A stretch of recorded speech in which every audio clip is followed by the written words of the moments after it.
Well, hello. We are back again. It's been a little while. What is it? Get rid of that. It's been a little while since we've done one of these. What was it? Guardians 3 the last time. That ended up 3 hours long. That was another nightmare film. I was going to do the Indiana Jones films, and I just ended up not having any time whatsoever. So I ended up having to put that on the back burner. But we are back with apparently the greatest superhero movie ever. And I can say for certain now that isn't the case. No, it's basically nowhere near that. But that was the claim when it was. When was it? Like a few weeks ago when it premiered at some place. So that's where we heard it was the greatest movie ever made. Well, the greatest superhero movie ever made. I'm pretty sure for most of us right there and then, we could definitely smell bullshit on that. And that's how it's turned out. It's turned out, again, another, what you would kind of expect out of DC anyway. That's why I think when you compare, I always find when you watch these DC films and break them down, they are less, I guess, less insufferable than Marvel. That's what I always find funny is just like every time, you'll watch a Marvel film and you'll get really pissed off at how shit it is. Whereas with DC, I think it's kind of expected. You're like, well, yeah, I'm not really expecting anything out of a DC movie, whereas Marvel, they were at the top of their game at one point. So that's why I always find that just with DC films, it's like less disappointing because it's just like, oh yeah, it's a DC film. What the fuck else would I be expecting? So that's, of course, what we're looking at. It's already getting, I'm pretty sure on Rotten Tomatoes, it's like, what is it, 67% from critics and 88% from the audience. I don't know how it's got to 88% because it's fucking trash. It's just another film to add to the long line of just nonsensical. And it's got some of the most key jangly shit I've ever seen. Like the way the nostalgia bait is in this film, it is really something else. It really is. How's it going, Devonte? All right. Oh, you've changed your name. Yeah, how's it going? Has been a while. But yeah, that's the nostalgia bait in this film is honestly off the charts. It's we do get a part in the film where it's look at this, and that's what you get for a solid few minutes, and then it's by the sort of end part of the film, that's where they throw in all their cameos, and what they they didn't quite live up to what how they sort of sold this film, that we're gonna have all these amazing cameos, and it's more of. I don't know. Some of the cameos they put in there, I would definitely use the phrase shameful. But we'll get to that eventually. So yeah, that's kind of what the film was. I was disappointed with Michael Keaton. You would think, because the first hour of the movie is all Ezra Miller. Then you would think, right, when Michael Keaton turns up, that's when the film's going to get better. And I would probably say it gets worse. It gets, once they start trying to explain stuff, that's where it just goes downhill. The first hour is, meandering. It's really quite slow. Again, it's another film that is over 2 hours when it doesn't need to be for what it is, for what they are trying, the point of the film.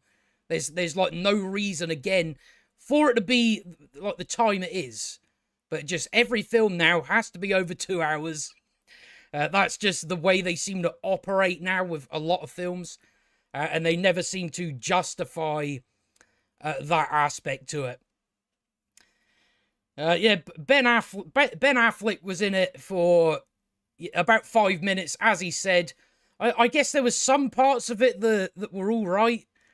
There's like a part in this film where Barry's going on about, I'll probably just start going into spoilers a bit. But you have Barry, like telling Bruce about, oh, you know, what if I could go back and fix this and save my mum and all that. So like, you know, Ben Affleck goes into a big spiel about, you know, you shouldn't change this, that, and the other. And then then he just leaves Barry. You know, he just fucks off. It's like, well, he's clearly going to go and fuck the timeline up. He's going to destroy stuff. And Ben Affleck's Batman just pisses off. He's like, nah, that's my 5 minutes. It's up. I've got to go now. I'm just going to leave you when it's so obvious, you know, what you're about to do. So there is aspects to it like that. You know, it's the same with Michael Keaton. They have him, you know, they make certain decisions for him that just don't make any sense and is really disappointing. You know, so like, you know, those things where it's like, oh, well, you know, his Batman wouldn't do this specific thing, yet they have it in this, do that, and it's not really justified in any way. Yeah, I remember reading that with Ben Affleck. He just said, I was only in it 5 minutes. But that's, you know, as far as the other cameos go, it's like literally split seconds. It's nothing really. And it's those types of cameos where it's like, you shouldn't have bothered. You shouldn't really have went down this road to begin with. You know, mainly it's the Superman ones that they do that I just find are in quite poor taste in sort of how they're done. But we'll get to that soon enough. But I suppose we might as well just dive into it. Because you know, it's been hot weather at the moment, so I'm already just sweating my tits off. So I'm hoping I'm not here as long as I was for Guardians 3. Because that was over 3 hours. Whereas now it's just that hot, I don't want to fucking sit here for 3 hours.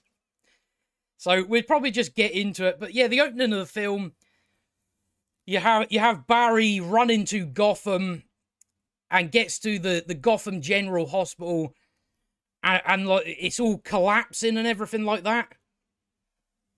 And you know, he calls up Batman. Well, this is Ben Affleck's Batman, so it's essentially Justice League stuff. Batman has just said, you know, could you come and help me? The same with Wonder Woman. Yet Wonder Woman doesn't show. She shows up like she shows up like she wasn't really in a rush to get here, even though she's been called to you know, to save people. The actress that played Supergirl, you know, I guess she was fine.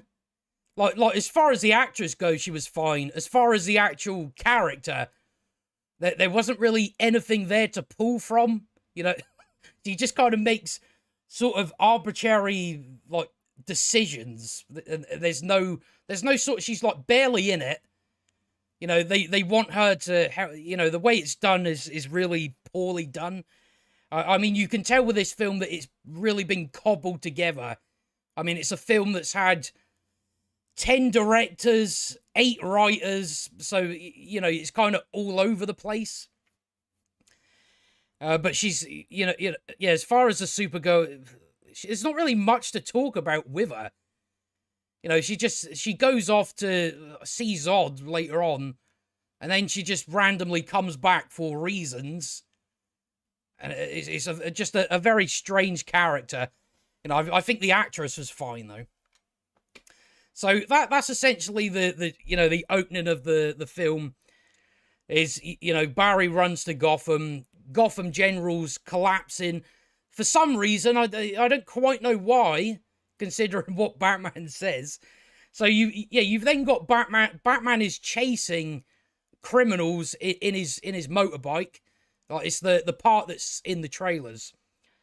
So he's talking to Barry, saying, "Oh, some idiot kid wanted to be in the big leagues, and he put a crew together and robbed a highly deadly virus from Gotham General." So already I'm like, why does Gotham General, just like a general hospital, have a deadly virus in its lab? I'm kind of mystified on that. I'm just like, you know, as far as the film goes, it's not that big of a complaint, but it is just like, so Gotham General, where it's just a general hospital, A&E, because we get babies and all that in this opening part, and I'm like, they're keeping a deadly virus in that place. not in like a secret government lab. They're just like, no, we've got it upstairs above the nursery. A deadly virus. So then he goes on to say, I intercepted them and they blasted their way out. I'm like, what the fuck did they do to the hospital? You know, I don't really know what he means by that. Oh, they blasted their way out. In what way? What, with guns? Because I don't quite understand why the entire hospital is collapsing like in a sinkhole. So I don't know what they used to blast out. They don't really go into it. But I'm just like, you know, I don't quite understand why this hospital was fucking falling down. So yeah, that's what happens. So like you have like Flash that saves a woman from a sinkhole. You can imagine in situations like that, you know, if there's this hospital falling into a sinkhole, you know, it's going to be quite traumatic, and Barry gets upset that the woman doesn't say thanks. And I'm just like, what? Is that what you're doing this, like, being a hero for, to get thanks? You know, it doesn't seem like that much of a heroic thing. They're clearly going for a joke. It's just only that joke affects, you know, it makes him seem a bit narcissistic. But that's clearly what they're going for. So then you get Jeremy Irons in it. He's in it for about 30 seconds, something like that. So Alfred tells Barry that, oh, you need to go and fix these gas and water pipes that have ruptured in the basement. So he goes down, and it seems like he's not really, you know, in terms of the Flash, it seems like he's not really, like, it just seems like he can't really be bothered with it. You know, he goes into a whole spiel about, you know, I've long accepted that I'm just the janitor of the Justice League. But, you know, how is it I'm always cleaning up a bat mess? So, you know, he says stuff like that. You've still got Batman chasing down all the criminals. The only thing I can say about Batman's bike is that the criminals are, you know, they're driving away in a car. They're shooting out the back of the windows at him. Yeah, on the bike, you know, he puts things up for, you know, so the bullets don't hit him. Yet there's no like middle bit there. It's just like here. It's like, well, your face is there. I don't know what the fuck's that doing. Unless it's just I can't tell if there is like bulletproof window, but it looks like it's just two little things that come up at the side of his head, and his face is just poked through the front. I'm like, well, would they not just get you in the face? But I'm not sure if there was a piece of glass or not, but it didn't look like it. So you've got Batman. So you've got Batman on his bike with a 2D cape flying about. The CGI is really terrible in this film. And what was it? Because the director recently said. The director said, "Oh, it's meant to be shit. The CGI is meant to be bad."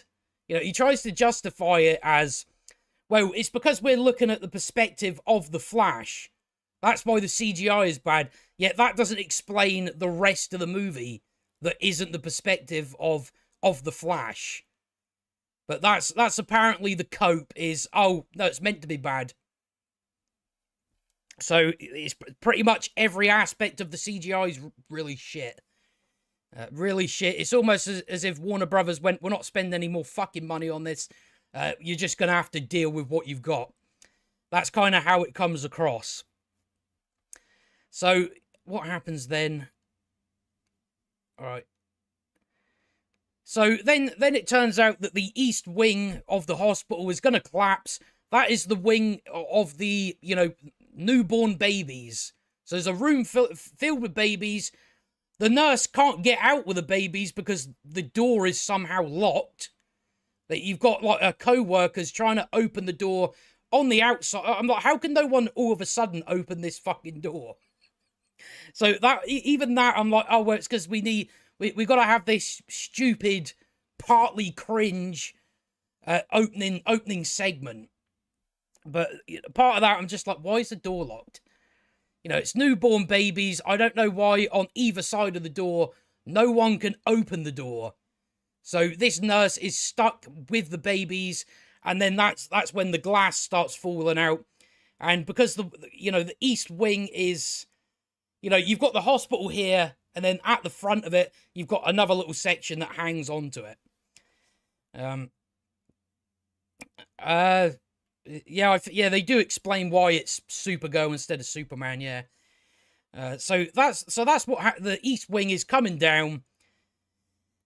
So Barry now has to run up there and save each one. He's running out of his energy because he's got like a little thing on his wrist that tells him how much he needs food intake to give him energy. The funny thing about that is that they forget about it for the rest of the fucking movie anyway. I think it comes up one more time when the second Flash turns up, and then they just completely drop it. They're doing all this running about. They forget about that. They don't quite account for it. So yeah, he has to save. So he smashes it. There's a vending machine falling out the window as well. So he smashes into that. He's now in his sort of slow-mo mode, eating like burritos and stuff like that. But the only thing I can say about it really, from just looking at it, it looks like a clever way to do it. You've got all these babies falling out a window, and then the Flash is doing all these different things to like save each one. And he puts them all in a line, lands on the floor, and has like a little patient bed. And then he gradually catches each baby. But at the same time, it's like, well, you could just grab them out the fucking sky. You don't need to go to all this extra length. You could just grab them. I think the only thing, I suppose, why he wouldn't do that is we do get a part later on where someone gets moved by him and then spews up. But I'm pretty sure I don't think they're very consistent on that. But you would think just fucking grab them instead of wasting time going. What I got to do is like Home Alone. Is I got to push this bit over here and that bit. I got to push this piss pan over here so the acidic liquid doesn't hit the baby. It just seems like a load of extra work when you could just go grab that one, put it on the floor. Grab that one back down on the, just it's like it's the Flash. There's surely way, because is it usually not, if he grabs someone, then they're sort of safe by his powers. You would think that would be the way it would work. But again, they're not very consistent on it, so I do question that. So that kind of goes on for a bit. I found his movements were very strange. It really was. So yeah, that's what happens at that bit. And yeah, he puts one baby in a microwave. I don't know where the fuck the microwave come from. So that's just kind of, there's maybe about 8 babies or something like that just fall into their deaths. So then you go back to Batman. He's still chasing these criminals. I don't know what he's been doing all this time. Because earlier he had these, the spike strips that police use to, stop criminals, like they drive over it, burst their tires. So he uses that earlier on, like to make them, I guess, turn left. But then he never like uses them again. When there's like there would have been multiple opportunities for him to use that to stop the criminals. They do go onto the freeway, which I guess you wouldn't use it there because all the other cars are around. But even before then, why would you not use that again to actually bring them to a halt? So yeah, they eventually blow, like the guys in the truck blow out the truck. They blow out a big truck, like its tire. That falls down, explodes, and then Batman flies into the sky and grapples onto the car. How's it going, JRR24? So that's what he's doing. Yeah, he gets on the car, he beats a load of them up, and then he falls off a bridge and he's holding onto his grapple with the criminal, with the briefcase of the deadly virus. And he's like Batman's starting to lose his grip of this guy and the virus. So Alfred is telling him, you know, if that briefcase falls into the water, it could wipe out half of Gotham by lunchtime. I'm just like, what? It's the ocean, though.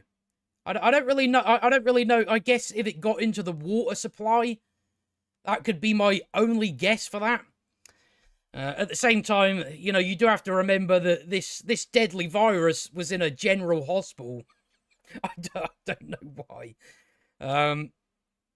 But yeah, luckily, just in the nick of time, Wonder Woman shows up and uses her lasso of truth to save both Batman and the criminal.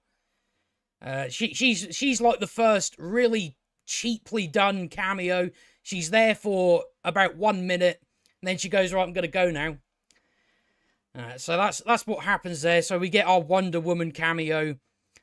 I don't know what she's been doing this whole time. It didn't seem like she was in a rush to get there, but okay. So we just get like a joke because the lasso of truth is round Batman's wrist. So for some reason it makes him say things he wouldn't usually say. When generally the way the lasso of truth works is, you know, it's if like Wonder Woman asks you a question. Generally you don't just come out with, you know, you start telling the truth. It's usually if you're, you know, the lasso of, you know, it's in the phrase, the lasso of truth compels you. That's what she says. So that it doesn't necessarily make sense, but it's just stuff like Batman saying, "Oh, my ego won't let me thank you," so, and then Barry says, "I know what sex is, but I've never experienced it." So that's the joke there. There's some jokes in this film that I wouldn't really say there's any jokes in this film that made me like laugh out loud. There's some jokes that kind of make you smile, but there's nothing just like outright stellar, you know, at least for me anyway. I have heard some people say they did laugh out loud at some of the jokes. But some of them were just, you know, a little smile, that was about it. That one in particular, you know, it doesn't really make sense. Because that's not how the fucking lasso of truth, the lasso of truth works. No, I've just been cutting the grass as well earlier on there. So yeah, that's the opening sort of scene. And then they all go their, you know, their different ways. Barry runs back to, I think he was in the middle of getting a coffee. He was in like this coffee place. So it means he's turned up late for work. Apparently, you know, he's trying to get his work, which is, you know, the forensics lab, whatever. You know, his boss has a go at him for being late. Barry comes in. He's like, oh well, I'm still working on this case. We need to look at these case files again. There's something that's not quite right. His boss is like, nah, fuck that. And then, you know, his boss is like, you have a lot of potential, but you shouldn't still be making coffees after all these years. And then later on, he goes out of his office, and his boss is like announcing to the press that a certain case that Barry was still working on this case, and his boss has just went, you know, we're done with that now. Even though I guess Barry still thinks there's stuff to look through. You've got his colleagues, which one of the colleagues I think is a Vine star. That's who they put in this movie. From what I've seen online, that's what people said. It was some guy that used to be on Vine. So it's just his colleague saying, oh, you know, if we waited for you, we'd never get any of this work done and all that sort of stuff. Barry's, of course, more invested in it, saying stuff like, we're dealing with real people's lives, you know, because it's coming from what happened with his mother. So that's why, you know, he takes it quite seriously. You know, you're supposed to take from that, I guess. So Barry essentially wants to change things. We then get a scene with, like, because Iris West is a journalist. The thing about Iris West in this movie is she could be completely cut and we would lose nothing. There's no reason for her in this film. She's only in it for a few minutes, but she's not there for any reason. There's no reason for her there. The actress is not very good at acting. That's all I can say about that. But yeah, you've basically got Iris because she's covering the story of Barry's dad, because tomorrow Barry's dad is appealing for, I guess, getting out of jail. Because there's a new piece of evidence that Barry eventually gets from Batfleck. But yeah, at this part, there's not really much to say about the Iris stuff. She's just there, Barry just says, "Oh, I can't comment on it," because, she's clearly looking for some sort of story out of it, in a way. But we'll probably just skip that because there's fucking nothing to talk about with it. It's just, there's no reason for her to be there. And there's no chemistry either. But the Iris actress and Ezra Miller, there's no chemistry, like, whatsoever. It's like, why would these two, want to go out on a date or anything like that? I just, there's none of that chemistry there. So we get Barry, he goes back home. He's been sent, an important document from Bruce Wayne, which has video evidence of his dad in the supermarket the day that his mum died. But then it turns out this video evidence, his dad never looks up at the camera. So it means they don't have an alibi for where he was when his mum died, or was killed. So that's when he gets a call from his dad. He explains to him this video footage can't be used for an alibi because you don't look up. And there's probably about 2 scenes in this entire movie that I thought was good, sort of on its own, detached from everything else going on in the film. Because you have Barry talking to his dad. He's like, we're gonna have to think about this next appeal. And his dad just, no, you need to stop worrying about me. Stop worrying about me, and you may actually have time for a girlfriend. He's just like, we've done this before. It was a last ditch effort to get me out of jail. We'll go through the motions tomorrow.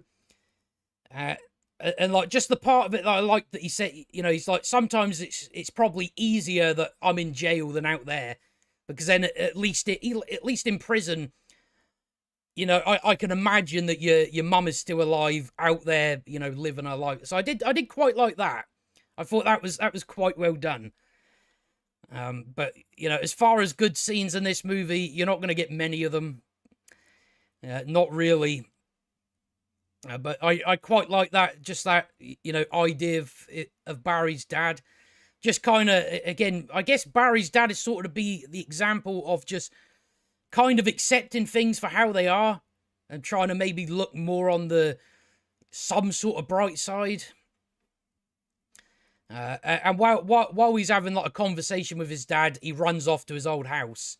And then we get like a flashback of Barry as about, I guess, 10 years old, round about there.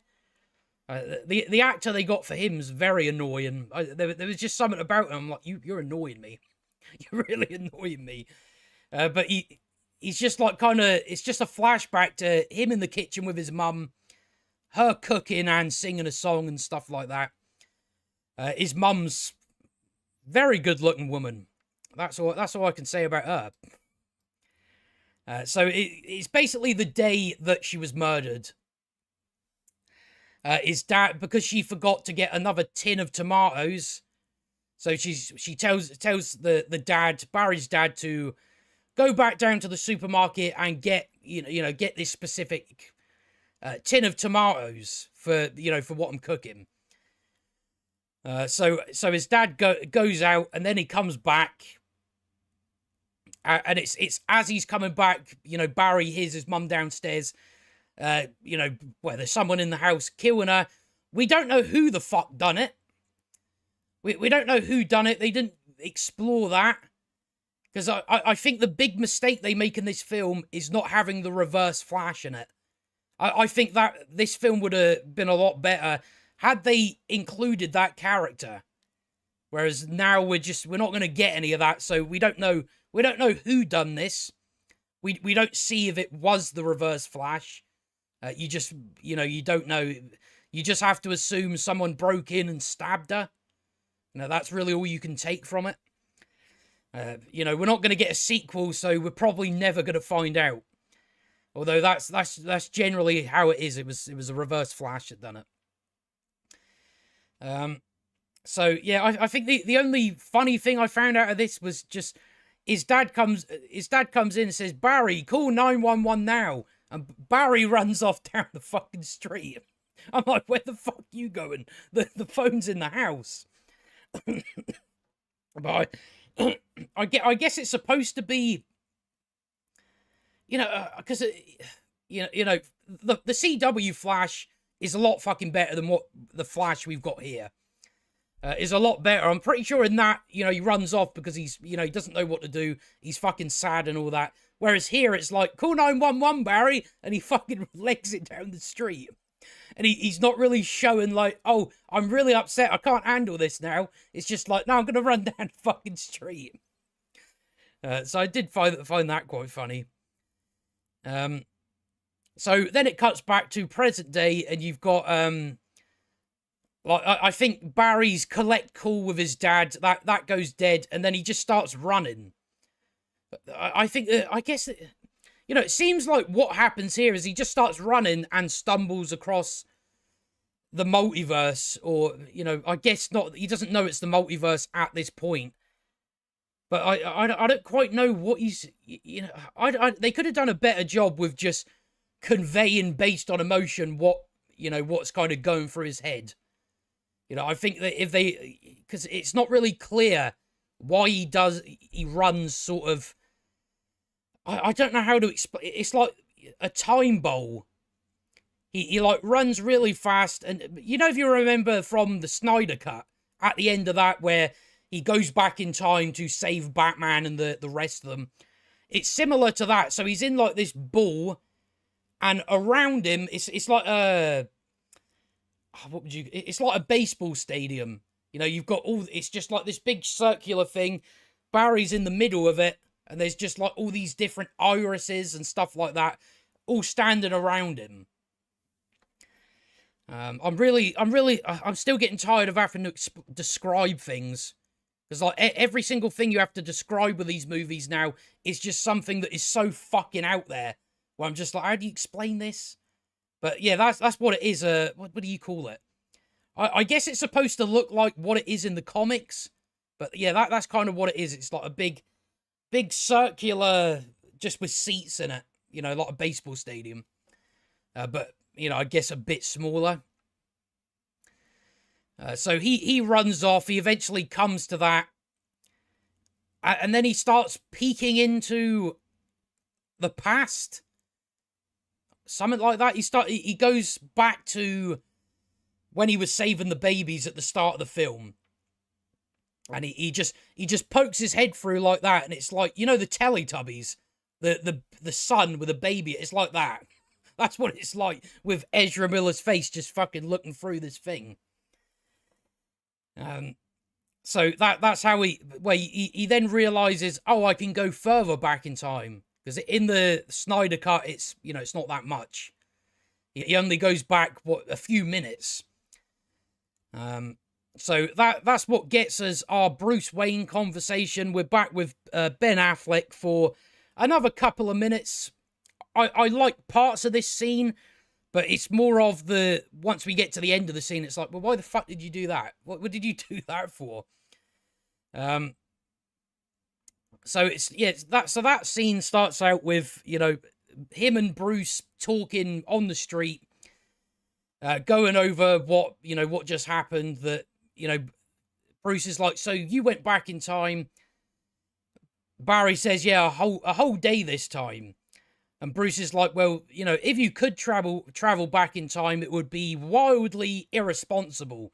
Funny he says this, and then he fucks off. and leaves Barry with this in mind. So that's what he's saying. He's saying it'd be widely irresponsible, you know, if you were to bump into your parents or yourself or step on a blade of grass, you know, you don't have any idea of what the consequences could be. Barry's just like, but I could fix things. And Bruce is, you know, you could also destroy everything. Barry's still trying to sort of, I guess, convince himself and Bruce. You know, he says, I could save both of them. I could even save your parents. And that's where we go into the part I do like about this particular scene. Is Batman just saying, you know, these scars that we have, you know, they make us who we are. You know, nothing is wrong with you, Barry. No, you're not broken. He's just like, take it from an old guy who's made a lot of mistakes. Don't be your mask, be your life. Don't let your tragedy define you. So that's clearly what they're going for in the film is, you know, you may have these sort of tragedies, but, you know, it's stuff that makes you who you are. You just have to accept. You just have to. So that's what they're going for in the film. They do fairly, you know, okay during the film, and then they make that completely fucking useless at the end of the movie. Because they completely contradict the point of the film. You know, they're going for, Barry shouldn't change things. He should just accept it and move on. You get to the end of the fucking movie, and he still changes things. It's I don't know why they've done that. So it's more of the execution with this stuff. They just drop the ball at the very end. They go, oh, well, we've got to have a happy ending. So we'll have Barry still do this, even though he fucking shouldn't. He's just went through this entire thing. Yeah, maybe I shouldn't mess with time just to suit myself. And then they fuck that up at the end. But that's like, you know, it's very obvious what they're going for in the film. So then, you know, after that, you know, Barry goes, all right, then, you know, we could hang out. We could go, I'm still hungry. We could go and get something to eat. Bruce is like, you know, listen, Barry, I know you're contemplating to travel back in time from what I believe could destroy things. I'm just going to leave. I'm just going to leave because I can't be bothered with this.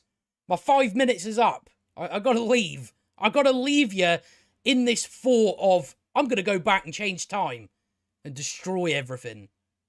You know, it's essentially the same as, you know someone that's thinking about killing themselves and you just fuck off. You know, it's in the same sort of vein as that.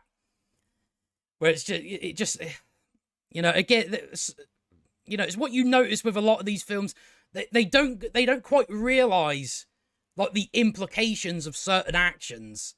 And that's where we get certain things go wrong with certain characters in this film, is they don't consider, well, if that character makes that choice, it makes them look like this.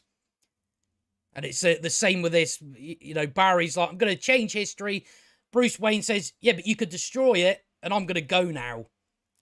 And leave you with that thought in mind. When it's so obvious, he's going to do it. He's going to travel back in time and destroy everything. Maybe don't just leave.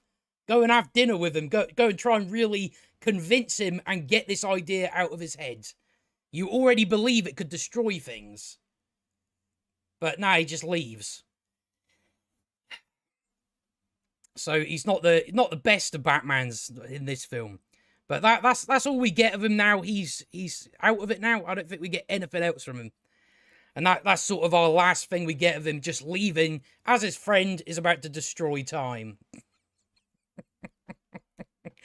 You have got to laugh at things like that, though, just because they don't realise the sort of implication of it. Alright, so that's sort of that stuff. So what? So then, like, right as Bruce Wayne leaves in his car, Iris West shows up again for no reason. I guess you could make the argument our only reason in the script is to lead Barry to make the decision he makes. That's really all you can say. You know, she just says one line and Barry goes, but that means I could do this. So, and that's like, I guess, her only purpose. So she turns up. She's like, I've turned up not as a reporter. So he takes her upstairs in his room, and then he throttles her. I mean, you would expect that from Ezra Miller, but no, that doesn't happen. He runs up, tidies his apartment, lets her in. We see him phase through a wall. So they make it very apparent this is, we already know this power. It is a power he has. The only issue with it is they don't utilize it in parts of the movie where he should utilize it. But they've established that that's what he'll have in this film. They just do not utilize it. So yeah, he phases through a wall to steal his neighbor's beer, and then comes back through. And Iris apologizes about earlier, for because the way she put it, about his dad killing his mum, she put it like, oh, you wouldn't want to believe that your dad would be capable of that, and Barry's just like, no, the truth is that he didn't do that. And then she's just asking him, like, did you get into criminal forensics to fix the system? And that's what leads Barry into, I'm gonna go and fucking save my mum. So that's Iris's purpose complete. That's all she was there for. So he's just kind of sitting there, like, yeah, to fix it. And then that leads him to, right, maybe I could fix my mother's death. He's like, if I don't interact with them, it will be fine. And he's like, oh, Bruce didn't say anything about if I do it this way. It's like, no, he said even if you were to step on a blade of grass. That means literally anything you do, no matter how small, could have big consequences. I guess I'm all right with it in a way because he's trying to figure it out in his own way because he wants to fucking save his mum. So he's trying to look for any loophole, any justification. But at the same time, it's like, but those are the rules he's set himself. He's given himself rules that I'm not going to do this, this, and this. I'm only going to change something very small. Yet later on in the film, that then gets completely dropped because we got to have Michael Keaton in it. And they do it in the most nonsensical way as possible. And the thing you have to remember about this film is there's no, Barry Allen has no clear objective, no clear goal. It goes from, I'm going to save my mum, I'm going to save this universe, I'm going to do this, I'm going to do, and it just gets really all over the place. Just like there's no, it's like, you start going, so what is it Barry actually wants? It changes that many times. And it does get really frustrating after a while. It's just like, oh, so now you want fucking this. Can you make up your mind? So Barry's like, if my mum doesn't forget the tin of tomatoes, because that's why his dad went to the supermarket when his mum got killed, because she forgot an extra tin of tomatoes. So he's just like, if my mum doesn't forget the tomatoes, he never leaves. And then he leaves Iris in his apartment and then runs off again, back into the little baseball park with chairs. That's the best description I can come up with. So that's kind of the gist of it. He runs into his little time bubble. You see Henry Cavill for literally 2 seconds, and it's like, I guess it's, it's like a 3D, 2D model. It's not even Henry Cavill. It's just, I don't know what you would really call it. Almost like you would in one of those 3D printers. But it's not actually, it's basically a picture of him. But that's all it is. Because from what I understand, Henry Cavill did shoot a lot, like some stuff for this. But that's all you get. He's just there you see him for 2 seconds, and that's it. So then Barry then runs back into the past, into the supermarket where his mum was earlier in the day before she got killed, and he goes and grabs an extra tin of tomatoes and puts it in the trolley, so she won't ask his dad to leave. So that's what he does. And then he goes back in his bubble, and then he sees that his mum's alive. You know, he sees all these different birthdays.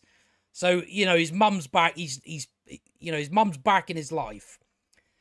And then he gets knocked out of his bubble and lands outside his house, that's where his mum and dad is. His mum and dad are inside. You know, he's like, oh, I fixed it. But the thing that pushed him out of the bubble is the dark flash. You know, it turns out later on it's a different version. Well, you know, I'm getting too far ahead of myself there. But that he gets pushed out by this thing that's, you know, looks like a stone man that just shoves him out and closes the portal. And that's when he goes into his house. You know, he sees his mum there. He's all like fucking shocked and everything like that. He finds out that he's still at school, and then he's sitting at the table like eating breakfast with them or something like that. And then he sees someone that looks exactly like him outside. That part I did kind of find quite funny. You know, he says, oh, you know, he's trying to think of something to say to go outside. He's like, oh, like he says shit. And then he goes, oh, I have to shit outside. So I did find there is little bits like that are funny. They're not like overly funny. They're just like, you know, kind of funny. So he goes outside, talks to this other version of Barry Allen that is an 18-year-old Barry Allen. So we've now got two Barry Allens. Funnily enough, it's the new edition of Barry Allen's that is the annoying one. It's our Barry Allen that isn't annoying. So they changed that a little bit. So then they go up in Barry's room, and then like you know, they're talking. Like Barry's showing him, look, I've got these powers and stuff, because Barry at this point, as an 18-year-old, doesn't yet have his powers until this very day that he arrived, which I guess kind of works now from an explanation we get later on. The only thing I can say is the sort of timeline of events gets very muddled. They kind of, you know, none of it makes a lot of sense. So, but this is like apparently the day that Barry got his powers. You see the storm come in. And you know, at first I was like, it's kind of convenient that this is the very day that Barry gets his powers. But you know, it's, as I say, later on we get an explanation for it anyway. So basically, what our Barry wants to do is make other Barry continue in the same path from you know what he under. How am I trying to say this? Barry wants to make sure other Barry continues the projection of time that he experienced. I don't know why I didn't just read what the fuck I wrote in my notes. In order not to change things too much, because Barry still doesn't want to change time in a way that could really destroy everything. He's still very aware of that. I'm going to keep pointing that out, because a certain change in goals comes up later on, and it goes completely against this. And I think the only thing I mention is, for some reason, Barry Allen is really dumb. You know, he wants other Barry to continue in the same, like, in his same footsteps. This Barry tells him, I'm going on a date with Iris tonight. Now, our Barry knows that this didn't happen. So you would start to wonder. It's like, well, that didn't happen in that didn't happen with me. But like that goes on throughout at least the first hour of the movie, where he just can't quite pick up on that there's things that are different here. So there's a lot more going on than just you went in time and changed something. Yet there's all these examples, and it's just, no, I can't pick up on it until Batman explains it to me at the hour mark. When it's like so obvious, like there's no going, well, what is going on here? Because I changed this point in history, therefore that should just change the future. Yet there's all these little differences. that don't quite add up, and there's just no picking up on it when it's like really obvious. I mean, if I can figure it out just by watching the film, the main protagonist should be able to. You know, maybe not put two and two together, but at least kind of sit down and think about it for a bit. So that's when they're like, right, I need to take you to the place where I got my powers, because this is the day that it happened. So that's where they go. So he's taken this other Barry to go and get his powers, just like in order to keep with the same timeline. So it's like the little lab. You know, I think we're all pretty much aware of it. It's like he's in a lab. There's a storm going on, a lightning strike. The lightning strike hits all the little lab equipment. That hits Barry and then turns him into the Flash. The only weird thing here is that doesn't really add up. We don't get an explanation on. Is as Barry is trying to convince his younger self to go through with this, even though at first it's like sounds insane because you're asking him to sit in front of lightning, get hit by lightning. So the younger version of him is like, I'm not going to do that. And because our Barry is standing like in front of him, our Barry gets hit by the lightning, and it passes through him and hits the other Barry in front of him. And for some reason, our Barry no longer has his fucking powers. I don't really know how that works. Why, you would think if you're sort of one with that kind of thing, that wouldn't really affect you in any way, because it's like you've got these powers. You would think that would just, I guess, give you more energy. Yet here it's just like, nah, taking your powers. And it's just, why? There's like no explanation on it. It's just, oh, the lightning took my powers away. And now it's just the younger version of myself that has powers. So our main protagonist no longer has his fucking powers.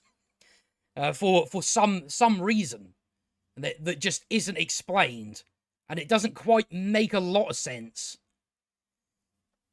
You know, I can only imagine if they did actually try and adapt a bit more of the Flashpoint, it would make more fucking sense. But there's just things they leave out. I think the biggest one is the Reverse Flash. That's the big downfall of this film. So yeah, Barry's now lost his powers.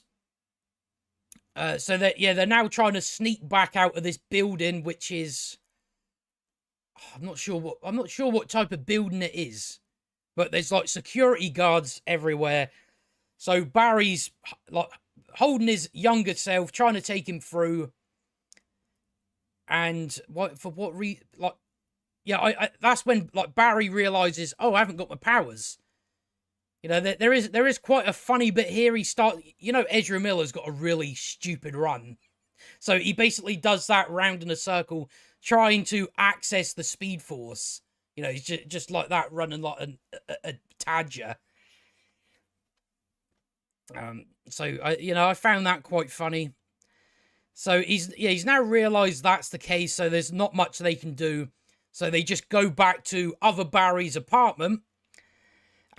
And then other Barry, who's just got his powers, he goes and tries them out before Barry can warn him, about what to watch out for, how to use these powers. He runs off, like down the street. His clothes catch fire. He causes like a big car crash. I don't know if people are dead. You could make that argument. It's like a big truck crashes, and then it's just this big pile up. And then we've got a naked Ezra Miller standing in the middle of the road. I suppose that's not out of the ordinary for him, is it? That's probably right up his alley, I would imagine. So we get a naked Ezra Miller for quite a while. Goes on for quite a while. So it's just fireworks. So there's just a load of fire. It's just, a mess. And then the younger version of Barry goes back to his apartment. But yeah, Barry tries to give him pointers, you know, like, oh, you can't do this because this will happen.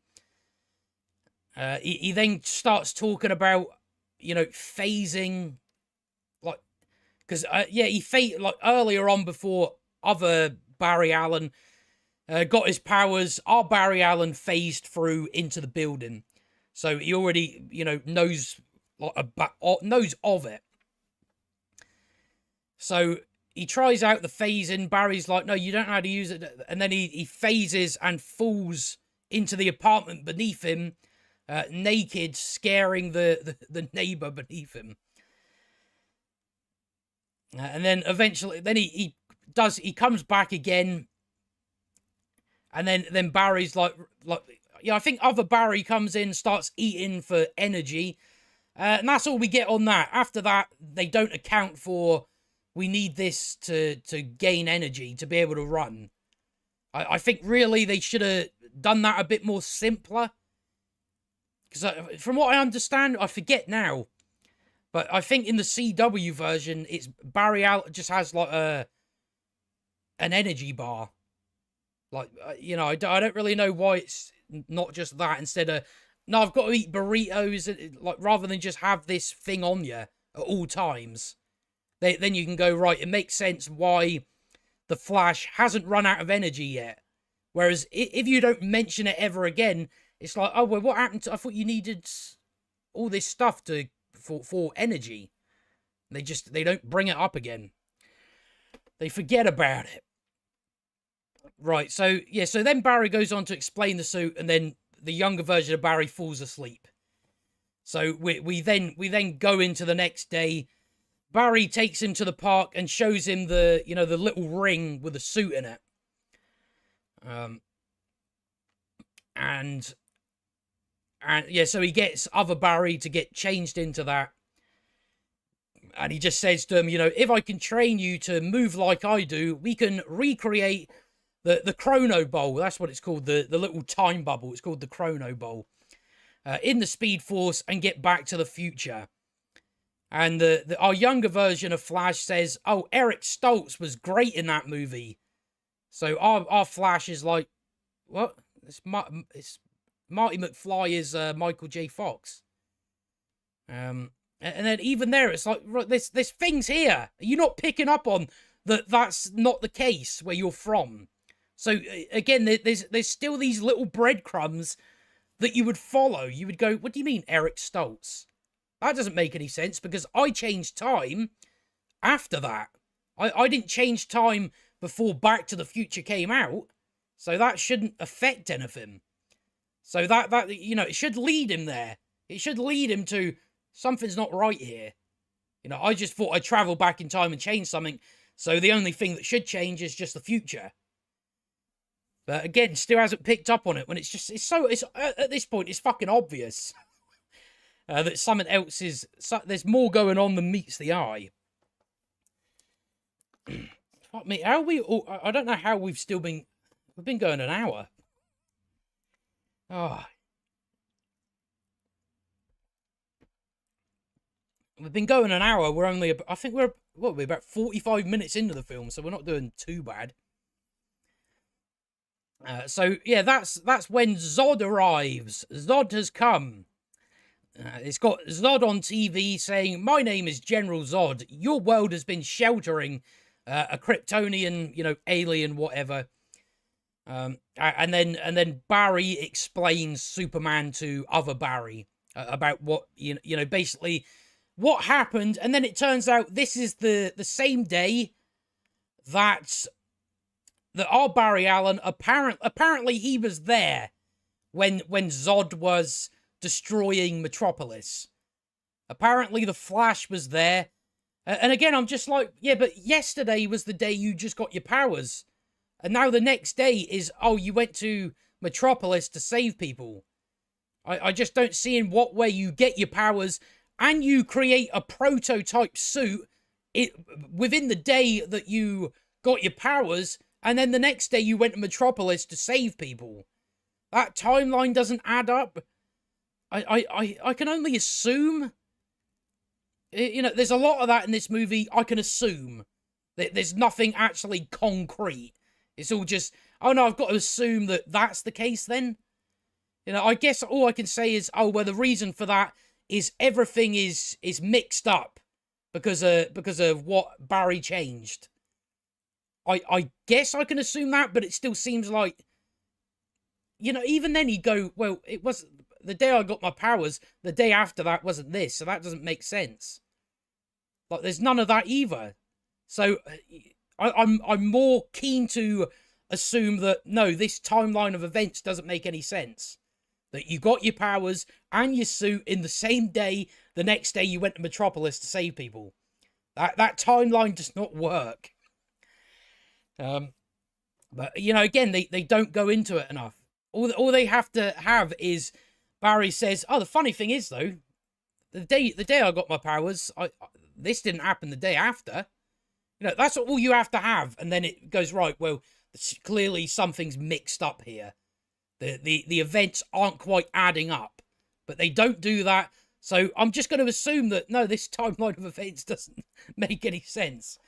So, yeah, that's what we find out. Barry was there in a Proto-Flash suit in Man of Steel. You know, he's just like, I went there to help, trying to save people. I saved a kid.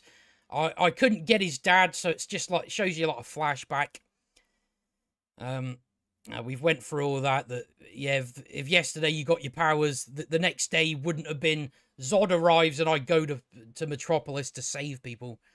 So the timeline doesn't make sense there. They don't go into it, so there's not really much I can do with it. So he's just going on about, you know, only Superman could stop Zod, and Superman didn't have time to save the people that died. And now it's about to happen again. And then Barry goes on to say, but if I can find the entire Justice League, then maybe I can prevent it from ever happening at all. Now, I don't know where the fuck that's come from. I don't know how you've went from, you know, I've changed a part of history.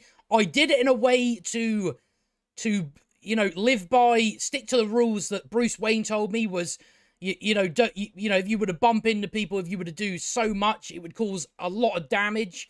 So he's already accepted that when I go in the past to save my mum, I'm only going to do a little thing. I'm going to put a tin of tomatoes in my mum's trolley. That's all he done. So he doesn't want to do any more than that. And now he's like, I'm going to stop this from happening. Yeah, but that would damage time by quite a bit. There's no reason for this entire jump in goals. He went from, I'm going to save my mum, to now, I'm going to stop Zod. What the fuck has that got to do with your situation? Nothing. And he's just, but there's a reason for that. We need Michael Keaton to turn up. We need Michael Keaton in the script. So now Barry, in a nonsensical turn of events, now wants to prevent the Zod stuff from ever happening. When he's like well aware the damage that would do. So that's definitely a big issue, but we need Michael Keaton. We need to get to Michael Keaton some way, so Barry has a complete change in judgment with no justification. They try and justify it later on. It's not enough. It's not enough. Because, yeah, again, we had a scene about 5 minutes ago where Barry tells his younger self that we need to make sure time happens as it did. And now he's I'm going to completely change everything. So this is a big issue, a really big issue. So we've now got a new goal. So now, you know, even at this point, I'm like, so what is your goal in its entirety? What is your entire goal? Again, that just gets lost. The further you go into the film, you know, it's already lost at this point. The further you go, it gets further lost. So I just seen that and I'm like, that doesn't make any sense. Why he would now want to prevent something that has to happen when he's like just gone out of his way to make sure things happen as they should. it's like it does just to have it in that like sort of to have it that quickly to go from I'm going to make sure time happens as it should to I'm going to make sure time doesn't happen as it should. You know, I think you get my point. You know, I went into it, you know, I had to, sometimes you feel like you have to repeat yourself just to make sure it's clear what the issue actually is. But yeah, that's a big issue. So yeah, went into that. I'm just going through my notes quickly to see if I didn't mention anything. So basically what I wrote was, you know, your goal then became needing to leave and get back to the future, and now it stops Zod from happening, breaking the rule that Barry Allen set for himself. But yeah, again, it's all just to get Michael Keaton in the script. That's the only reason for it. It's like you couldn't come up with a better way. You couldn't come up with a way that actually makes sense. You just went with, now what Barry's going to do, he's going to completely change his mind for no justifiable reason. So they go back again to other Barry's apartment. Like Barry Allen is searching for the Justice League on the internet. He looks for, who does he look for? He looks for Cyborg. That hasn't happened yet, so he can't get him.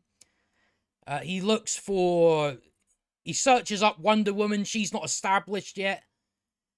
He calls up Thomas Curry, Aquaman's dad. You know, I quite like the fact that it was Boba Fett. They had Tamura Morrison playing Aquaman's dad. So I thought that was a nice cameo. I was like, you know, I like Tamura. He's a nice guy. So I quite like that. But that's quite a funny bit. You know, he's on the phone to him. It's like, oh, is your son there, Arthur? He's like, no, that's my dog. You know, and the flash is going on. Yeah, but are you married to the Queen of Atlantis? She came out the sea and you married her. And he just like looks at her wife like, and it's just like this. It's just this fat woman on the couch. He's like, eh. So that was quite funny. I did like the little cameo from Tamura Morrison. At least he got a little funny bit in the film. So that's good. But yeah, his dog's called Arthur, so Aquaman wasn't born. So again, you would think at this point that something's going on here. What is going wrong here? I changed the point in time that was after Aquaman's birth. So why does Aquaman not exist? So again, you would start questioning this. We still don't have that. You know, like Barry says, I've destroyed history. Yeah, but you can't figure out that there's something else to this. You can't figure out that, like, you changing the past, like, should just affect the future from that past. It shouldn't affect things before it. But no, it's just, again, none of that. When it's just, like, becoming obvious. Alright.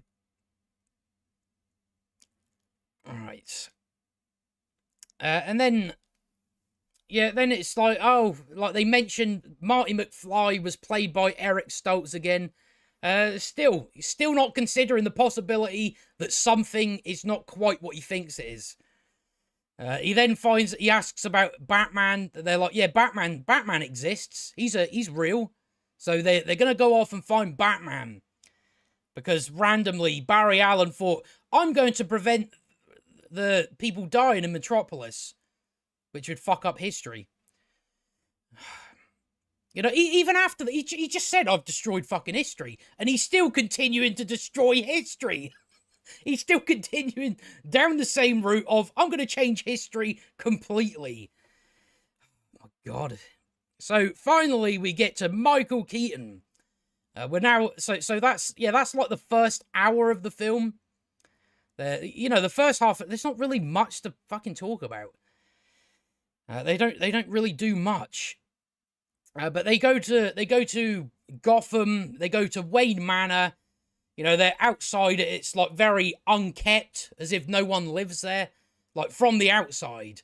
They then go in and, you know, you remember from Batman 89, We're now getting to the part where I'm gonna have to keep saying, "Remember this, remember this." That's what the goal of the movie was, to just go, "Remember this in Batman 1989. Remember this. Remember the Batmobile. Remember the Batwing. Remember the Batsuit. Remember the theme tune." That's honestly what it turns into, literally almost in that order. Remember Batman's kitchen.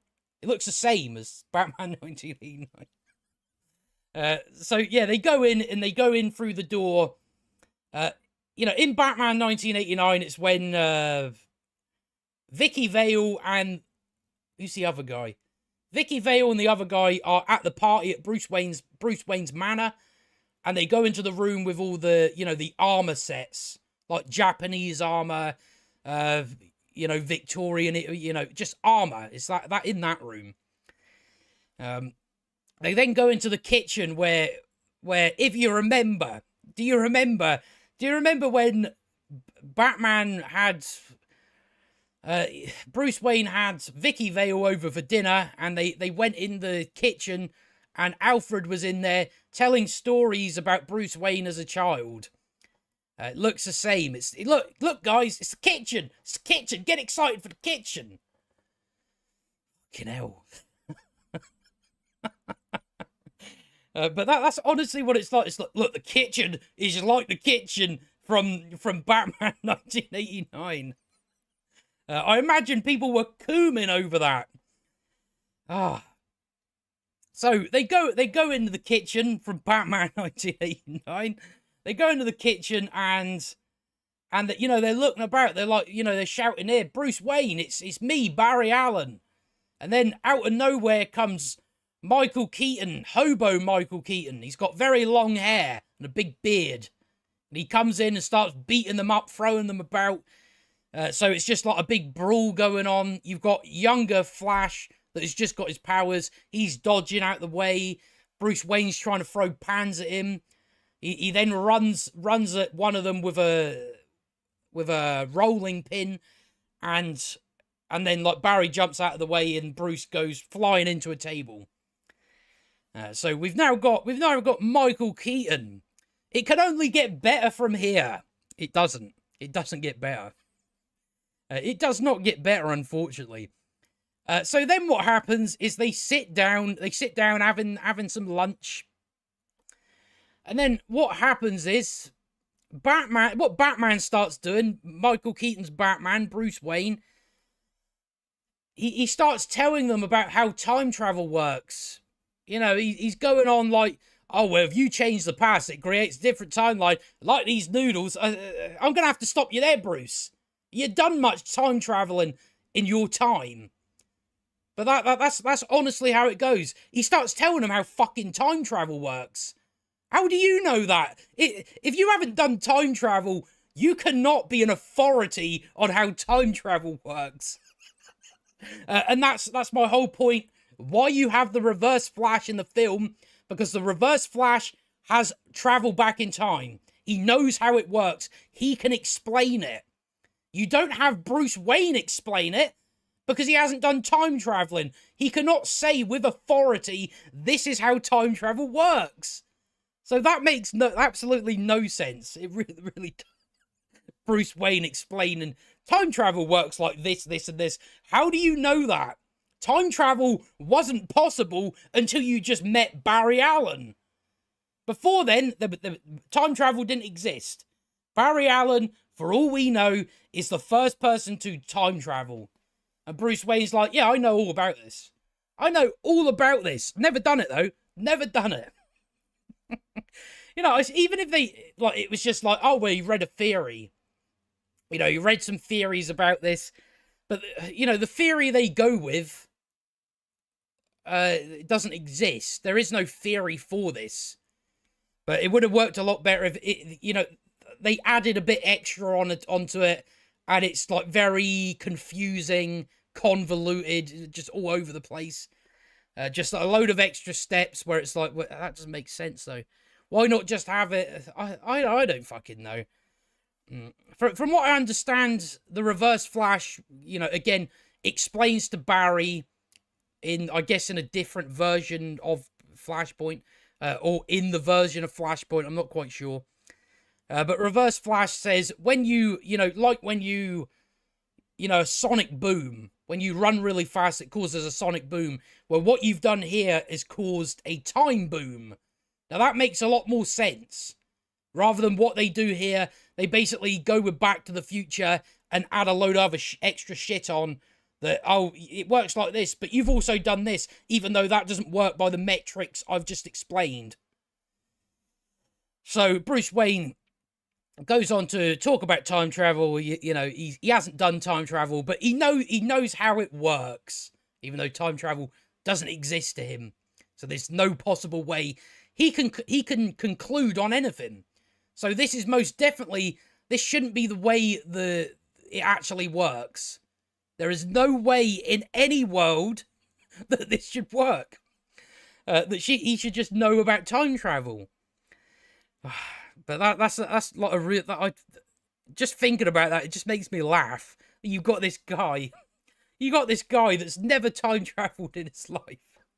Doesn't even know it's real. And he's like, here, Barry, this is how time travel works. It's so fucking retarded. Oh, it really is dumb. I don't know what they were thinking with this film. But we got Michael Keaton, guys. Remember Michael Keaton of Batman 1989? It's as I say, we'll get to it soon enough, but the nostalgia bait in this film is fucking off the charts. It really is. So, yeah, with Bruce Wayne having all the answers about time travel, never done it in his life, he tells Barry using spaghetti. He says, like, he has two bits of spaghetti. He's like, well, parallel universes run side by side. How does he know this? I don't know. I don't know how he knows this. But he's like, look at these two lines. They are both parallel. Yet what you done was you changed time here, and then it split off that way, and then that creates two separate timelines that have crossed over together or something. I don't know how you know this, and I don't know why you've had it work, as in, oh, you changed this thing, and that affects everything. Why would it affect everything, though? Can we get an explanation, maybe? No, we're just going to say spaghetti. Look at the spaghetti. That's how it works. We're not going to go further into detail on it to really flesh it out and explain it in the clearest way possible. We're just going to go, spaghetti crosses over together. You changed the past, therefore that created a new line that fucking went over here. And then, if you damage it enough, what you end up with, and then he pours a load of spaghetti out, you end up with a multiverse. So Barry has created the multiverse, even though from what you just said, that if you change the past, it creates a different timeline. How have we now went to it creates multiple? How have we now went it creates the multiverse? If Barry has just created one different timeline, how does that amount to you've created the multiverse, Barry? I don't know. From what you just explained, that doesn't make any sense. But then again, you're listening to someone that has never done time travel, so he doesn't know how it works. Still, one of the funniest parts of this movie, in my opinion, it keeps making me laugh, think about it, that Bruce Wayne is telling them how time travel works. It's fun. How did they not pick this up? How did they not think about, why is Bruce Wayne explaining this? He's never done it. So that's essentially how it works. You get the gist of it. It's, it doesn't make a lot of sense. It's just, if you change the time on this line, that creates a new branch that goes that way, and then but the past also moves. When you could have done the reverse flash thing, from what I hear, is that you created a time boom. That makes more sense. Not having this and then basically that on top of it. So they should have just, you know, had it a lot simpler, like really, just really, really simple. I mean, that's always going to make the best, you know, time travel movies, is it's very simple. But no, they added a load of bollocks onto it. So Barry has created the multiverse. Don't know how. Created the multiverse. So that's not possible if he only created one new timeline. So then they're like, oh, well, we need your help. We need your help to, you know, they point to the news and Zod's about to destroy the Earth. That's what Zod's going to do. Instead, what happens is Bruce Wayne goes into, you know, I'm not Batman anymore. They don't need me. Like, well, this is like before we get to, you know, what I mentioned there. You know, he's just like, because I think they ask him a question about him being Batman. And he's like, I'm not Batman anymore. Gotham doesn't need me. It's now one of the safest cities in the world. And then Barry's like, yeah, but I need you. You know, I need your help to find Superman. Because, you know, they need to get the Justice League together. The only other person they need to get is Superman. So that's what he wants help with. Because Superman is the only person that can do it. Not necessarily true. The Flash could do it as well. He's very fast. This the thing with a fast super, like being super powered, and you know your ability being fast is, you know, you got a lot of power there, a lot of things you can do. So you don't necessarily need Superman.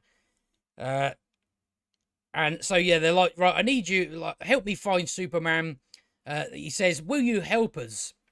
And the one thing I'll point out right now is that you have to remember Zod, and Bruce Wayne knows this, that Zod is possibly going to destroy the entire world. Now, Batman, he's a hero. He saves people.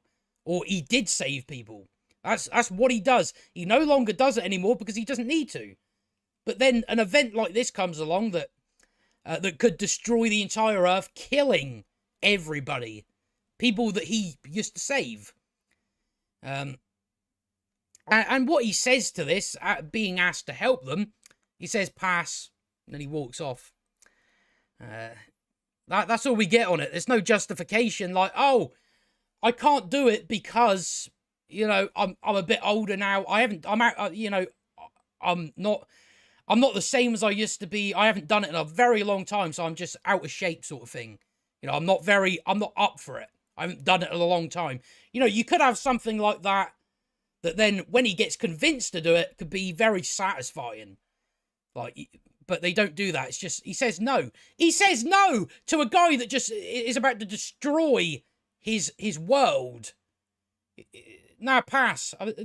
Even though I live here and I'm Batman and I save people, I'm going to say pass to that. And apparently people were happy with this, are they? They're happy with that idea that he just says pass, even though he's fucking Batman. So that's like really infuriating. Again, it's very infuriating that Bruce Wayne has to be convinced to save Earth. Has to be convinced to do it. Which again, if you want to do it this way, you have to have justifications for why he wouldn't want to go out and try to do it. You know, you have to have something like, you know, I just get in the way. I'm not quite up to... You need to have something like that. But they don't do that. So it just comes across like, well, that's out of character. Like, they don't do anything to explain why he would say no to saving the world. So that's a very infuriating decision that's been done there. But yeah, you know, all these, you could have done that and then justified it. But they just don't, it's just, no, I don't want to do it just cuz. Just cut what, you can't be asked, you know, you don't care. You know, why is it? Don't know. So Barry Allen, they're just like, you know, if he's not going to help us, we're going to go and use his bat shit. So they go down into the Bat Cave. So we've now had, remember Michael Keaton as the Batman, member the Bat Cave, and then we get member the Bat Computer, member the Batmobile, member the Batman theme. And it goes on and on and on and on. It's just like, yeah, I get it, but you calm down. I know the goal is to make me forget about all the dog shit I've just witnessed so far. But, you know, this doesn't make up for it.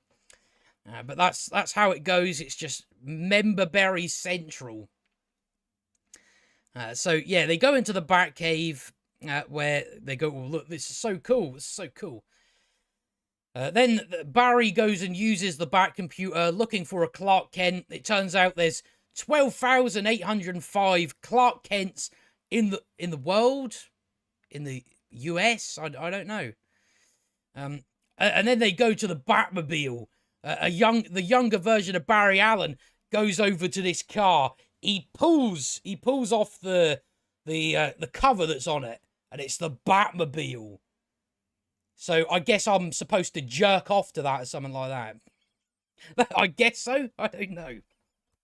But it's so on the nose, like what the goal is here. It's just trickery. That's all it is. I don't necessarily blame people for being tricked, but there is a part in this film that I did forget for a second. You know, I seen something, I was like, that's fucking awesome. Then I remember, oh yeah, but so it's just so obvious. There's no shame. There's no shame. So yeah, Barry's searching for this. And then him and younger version of Barry get into an argument because younger version of Barry's running about like a psycho. Our Barry says, "Can you stop that?" And then other Barry says, "What are you, my mum?" And that causes our Flash to go off his tits. You know, start going, you take everything for granted. You think you're so cool. You use Monkey. It's like a little monkey teddy bear that his mum gave him. You use Monkey as a dartboard. So it's just this. I don't know. It seems like it kind of just come out of nowhere. Just you take everything for granted. It also I don't know. It just seemed quite out of nowhere, out of the blue, that they have this argument. So after that, like, they kind of make up. You know, our Barry says, "I'm not so good with people," because Barry Allen in this universe is autistic, I think. It seems like that's what they're going for sometimes. You know, especially with that, I'm not so good with people. So our younger version says, you know, I'll let you work.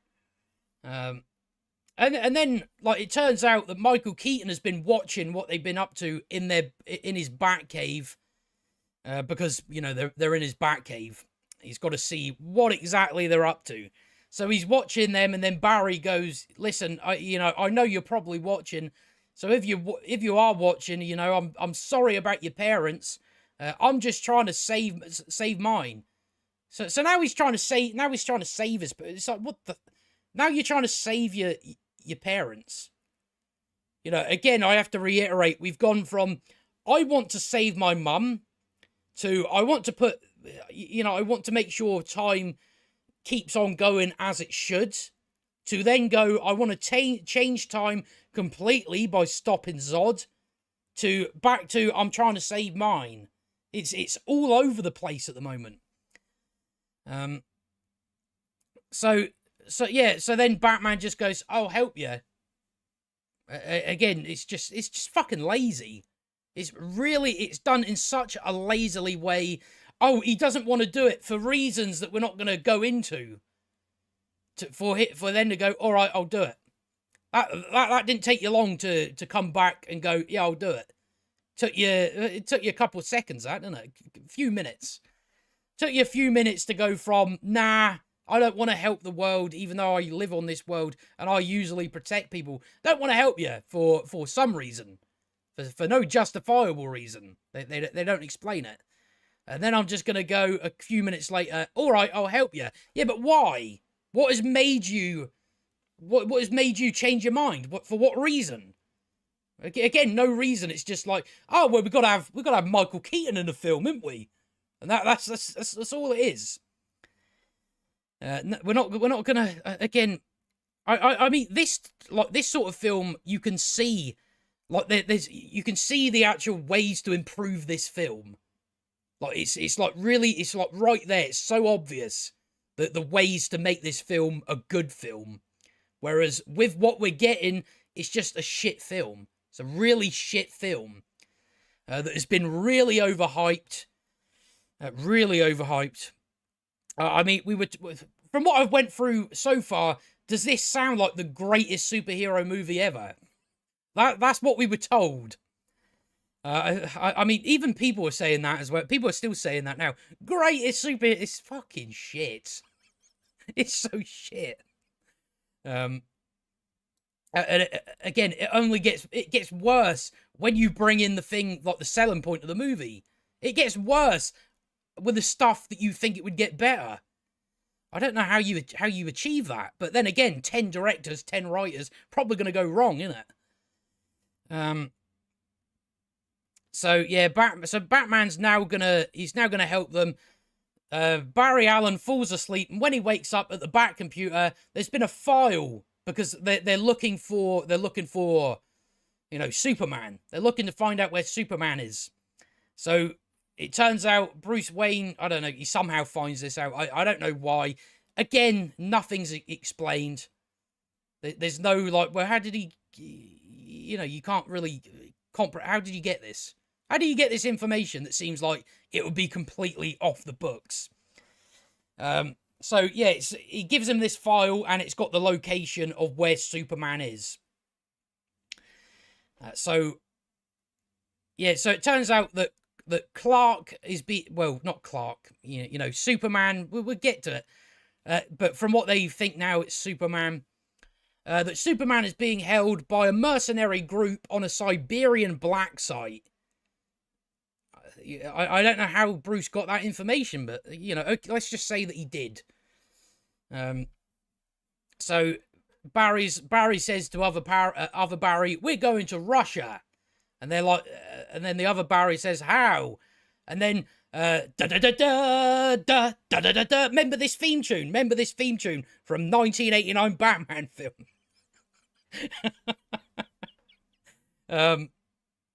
And you see the Batwing and all that. But yeah, you see the Batwing. It's got the 89 theme tune going. It's a good theme tune. It's so nostalgia bait. So he's like, I'll help you get Superman. Like he comes up, remember in the trailer, he comes up to the and looks over and says, I'll help you get Superman. Then you're on your own.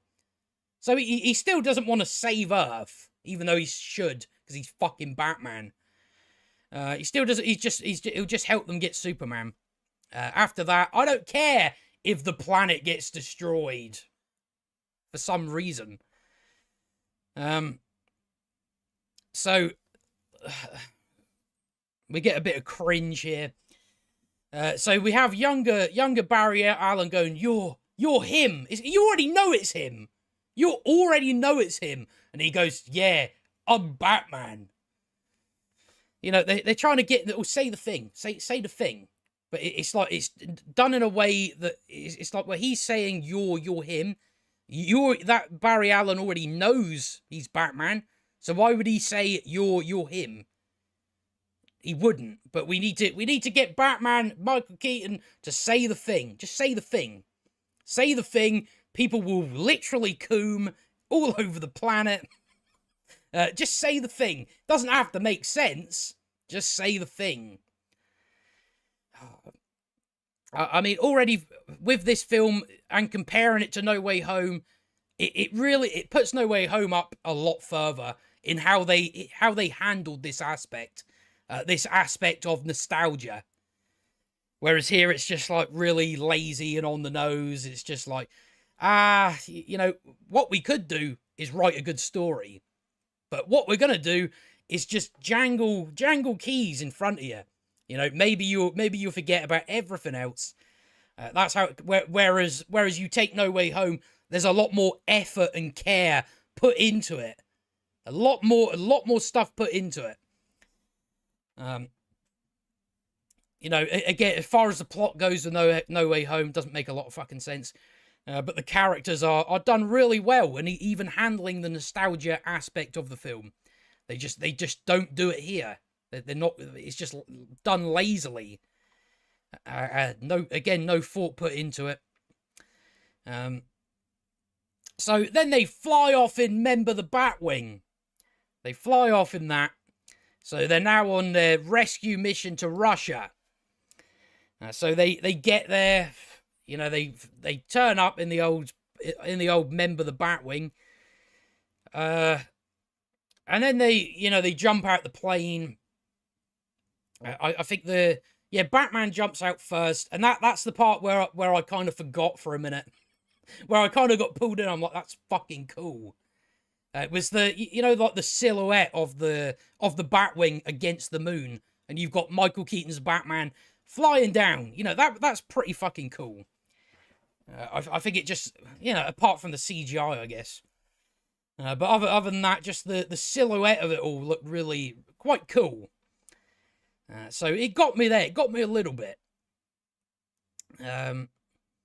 So yeah, they then I don't know. Bruce Wayne gets down. The two Flashes jump down. They see if the black site is all clear, and then Batman grapples up to the place. They get in. And once they're in, the younger version of the Flash knocks things about. It's intended for a joke sort of thing. And this alerts the base, the black site, to their presence. And then we get a big Batman fight. As far as the Batman fights go, yeah, I think this one's pretty good. It's decent. I ain't got much to complain about.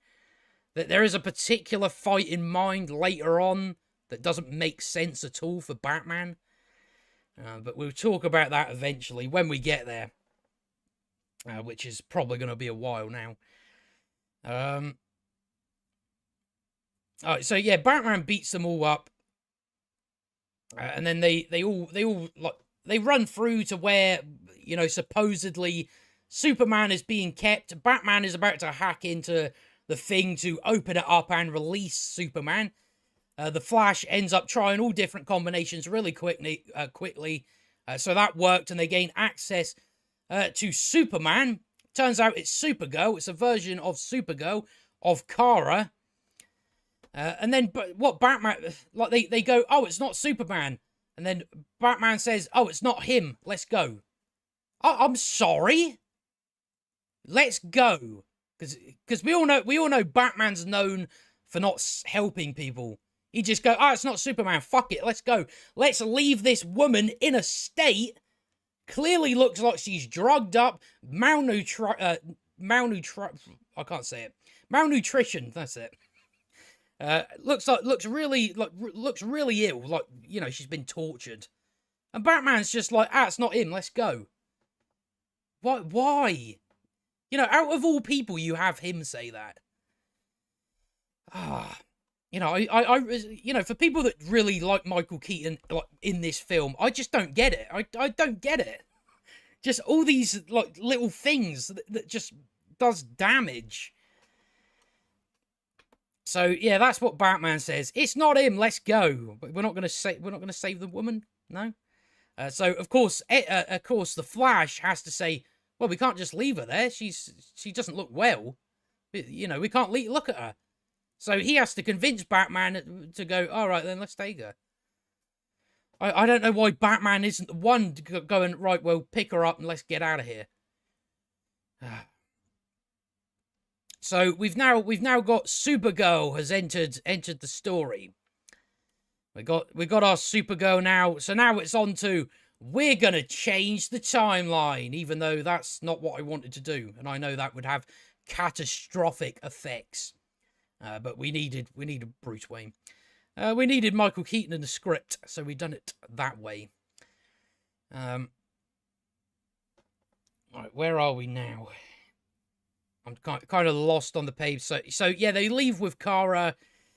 You out like one of the older version of Flash is carrying her out. They bump into a guy in the hallway, and the guy just stands there, and Batman tries to like make him flinch.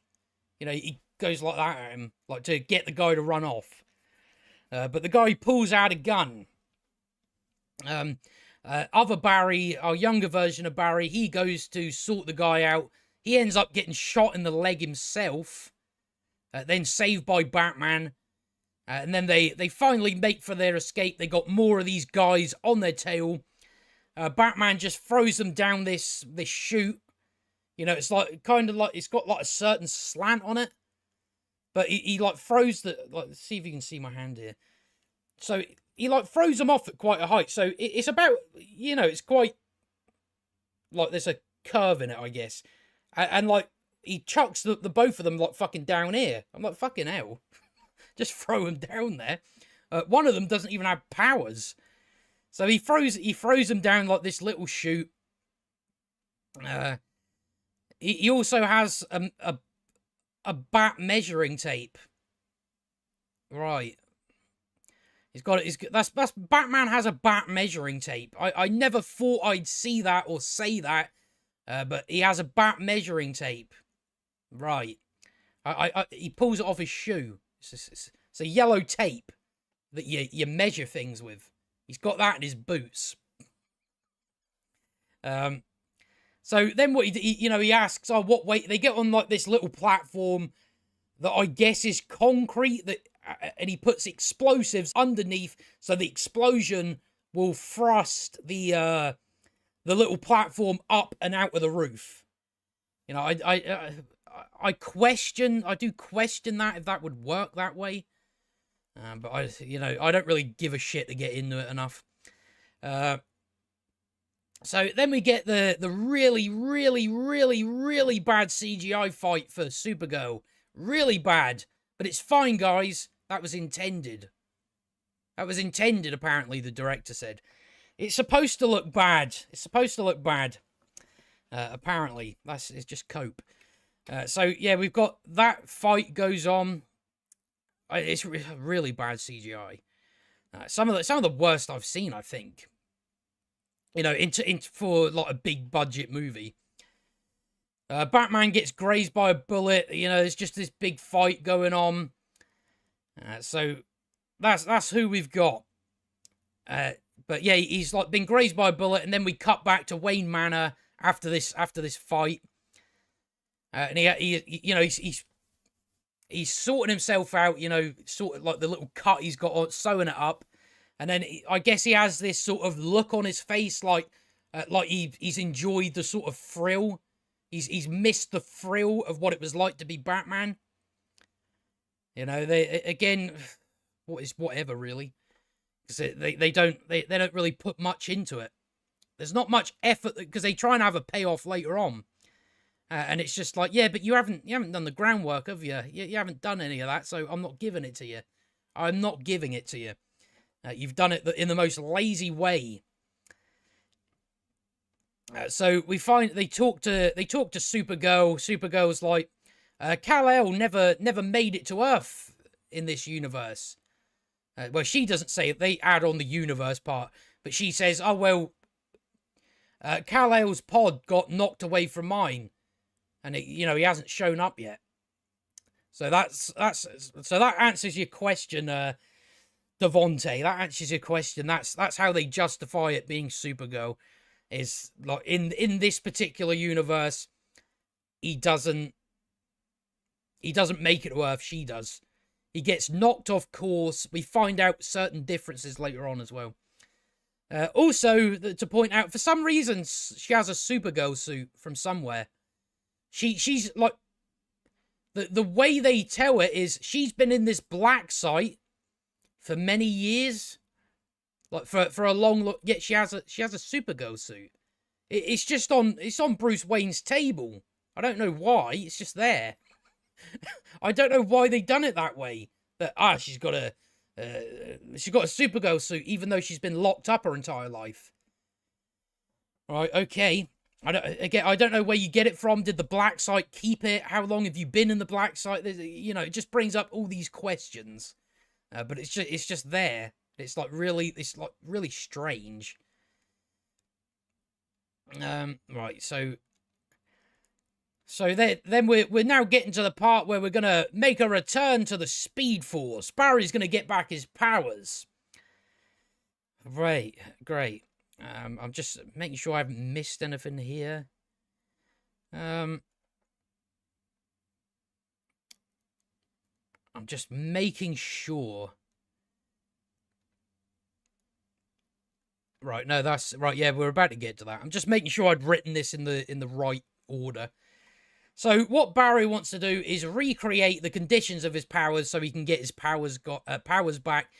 So he's now got another goal to add onto his list. There's, as far as what his entire goal is, I don't know. It's just getting more and more lost, more and more muddled. But he wants to, like Bruce Wayne asks him, you could go anywhere in these universes, do anything. Why is it you want to fight to save this one? And Barry Allen says, because my mum is alive here. Right, that would have worked better earlier.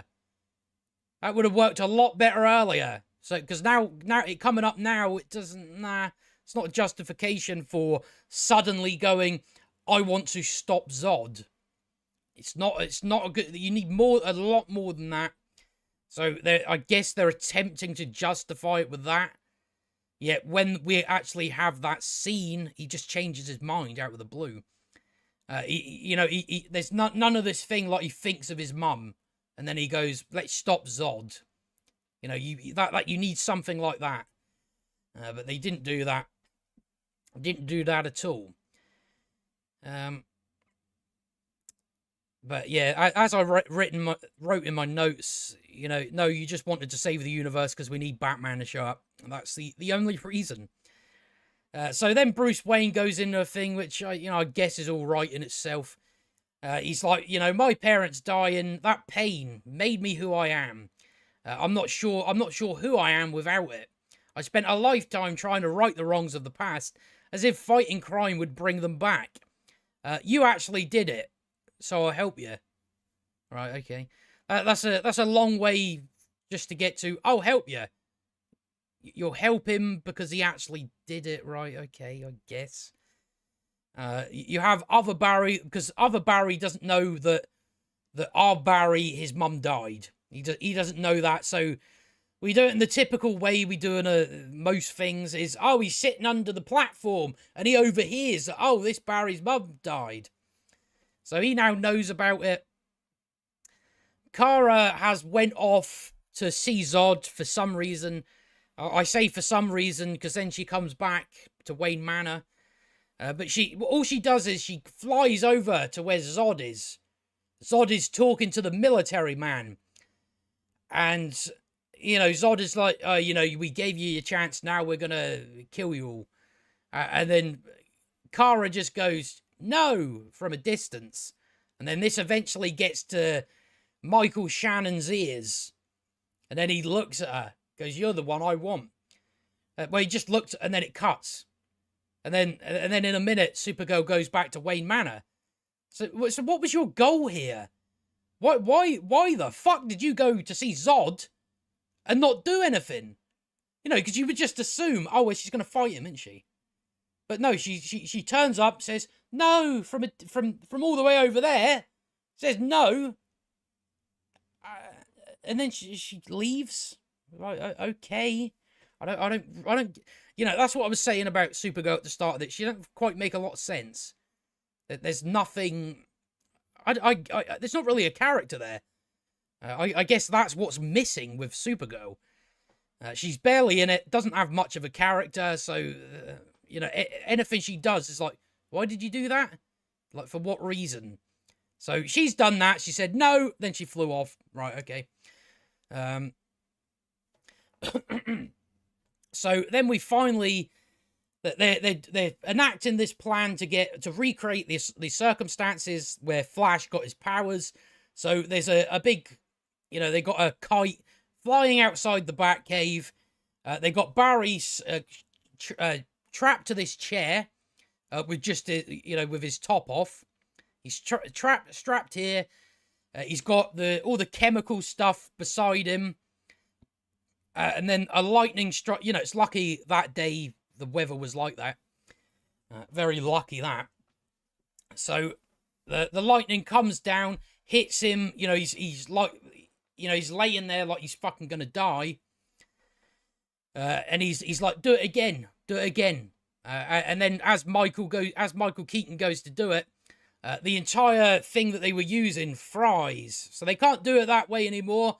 But luckily, Supergirl comes back into the Batcave after running to yell no at Zod and then coming back. My only guess is that they needed a way for this to work. So they just went, oh, well, Supergirl comes back. So it's almost like there's a scene in in the wrong place. So I don't know what was behind that. She turns up, flies him up into the clouds to get hit by another lightning bolt, because we all know lightning strikes twice. So yeah, she flies him up, and then it works. But again, she just turned up. She came back. What did she go for then? Why did she go and see Zod? For what reason? I don't know. Why did she come back? I don't know. I don't know any of this. So that's what happens there. And then, I still don't know exactly why it is the lightning earlier on in the movie took his powers anyway. They're not clear on it. And at the same time, would you not? How is this the same? Is this the same conditions? You know, who the fuck knows? Whatever. So he's got his powers back. We then have the younger version of Flash make a brand new suit out of an old bat suit. So he's got that on. Flash is having nightmares of the Dark Flash from earlier on in the film. But he's now up. He's okay. He gets his suit back on. And then Supergirl's standing behind them. You know, after coming back, after yelling no at Zod. She came back for some reason, everybody. And they're like, they say to her, oh, you came back. Which, I don't know why. She says to them, I need to ask you something. When you found me in that hole, and I wasn't Kal-El, why did you help me? And they say, because you needed help. You know, Batman was going to leave you, just to put that in there. He was going to leave, he's going to walk off and leave you. Because that's what he'd do. So, yeah, it's basically to get her... I don't know why she's helping them. Surely it should be them helping her. You know, you would just... Oh, she wants to fight Zod. Because he's fucking up Earth. Her home. You know, you would think she would... But it's like, what... Do you also have to be convinced to help them? It's like they should be helping you. You're fucking from Krypton. This is your mess. So they're just like, because you needed help. She says, do you know what this symbol stands for? We got to do that again. I'm getting really tired of that. Having to have it explained to me what the symbol on Superman or Supergirl's chest is. I know. Can we stop explaining it? So she's just like, do you know what this symbol stands for? Barry's like, oh, hope. Because, you know, he knows Superman. And then she goes on to say, Krypton was a beautiful place. We are a people of hope, not war. The only thing I found the delivery of that like really funny. We are a people of hope, not war. That's like how it's delivered. Zod is from Krypton, but he's not my people. I will help you fight Zod. So, you know, I find it funny she went from, we are a people of hope, not war, so let's go to war with Zod. But yeah, as I wrote in my notes here, I assumed she would just fight Zod anyway. And it's like she left. She literally left to see him. Why did you do that? Can you tell me why? No, we're not going to get any character here. We're not going to get anything. And then she came back. But yeah, it should be the Flash. It's the Flash that wants to help. It should be that way around. And then of course we get the cringiest line in the entire film, where the Flash turns round to Batman and says, "Are you in?" And then Batman stands there and goes, "You want to get nuts? Let's get nuts." Ugh. You know, that was literally my reaction when I seen it. Like, ugh. You know, it almost made me throw up my mouth. It's like, again, all these lines are said in a way that just don't make sense. Like, you want to get nuts? Let's get nuts. What? Fucking hell. That's definitely the cringiest line of the entire film. But that was, I'm not even lying, that was literally my reaction to that. Just, you know, get rid of that shit. So yeah, then we finally get to the battle with Zod, where Michael Keaton goes, "You want to get nuts? Let's get nuts." So yeah, so Supergirl's flying beside the Batwing, Batman's flying, the two Flashes are in the back, and our version of Barry Allen is saying, you know, Zod controls the world machine somehow, so we need to take him out. And what they do, like their plan to take him out, is to do nothing. Is to go, what we got to do is we got to fight the other Kryptonians, so Supergirl has a chance to kill Zod, even though the powers that the Flash has, you could kill Zod also, and you're very quick. You are quicker than Supergirl, than all the Kryptonians, and you can phase. Meaning, you can phase into their body and fucking stab them in the heart with your hand. That's your ability. But no, they're just like, nah, we're going to fight the other, rather than taking out Zod. For some reason, we cannot get involved with Zod until we have to get involved with Zod, when it's like, well, you could kill him anyway.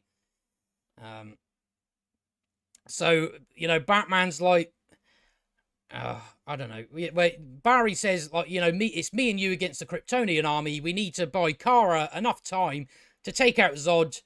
And remember that you're, like, saying this to other Barry. And remember, your suit doesn't dissipate energy like mine. So you need to take breaks. Doesn't take any. He takes one break. Takes one break. So I'm almost like, you shouldn't even mentioned it, should you? And I must remind you at this point, we've completely forgotten that, you know, like Barry Allen must consume things to have energy to do this.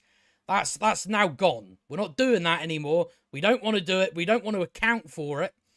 We're going to introduce it in the movie, make it a part of the fucking film. Then we're going to go, nah, I don't want to do that anymore. Don't want it. It's too hard. I can't think of a way around it. When all you have to have is, oh, well, Barry Allen, he keeps energy bars on his person.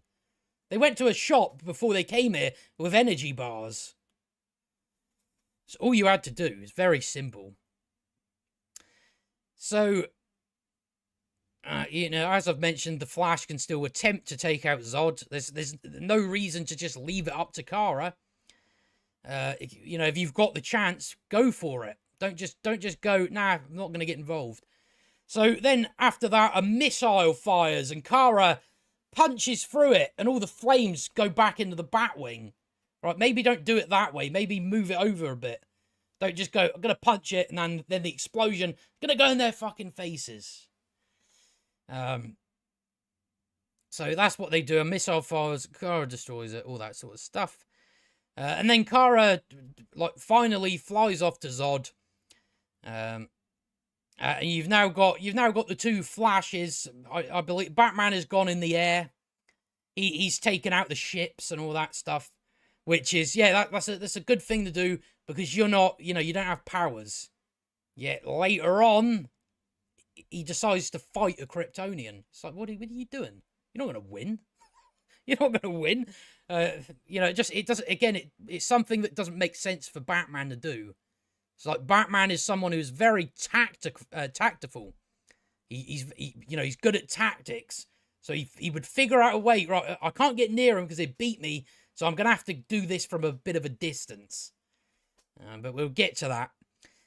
So you've got you've got a younger version of Barry, and both of them, well, our Barry creates one of his vortex things and throws that at a Kryptonian, and then other Barry runs and kicks him or something like that.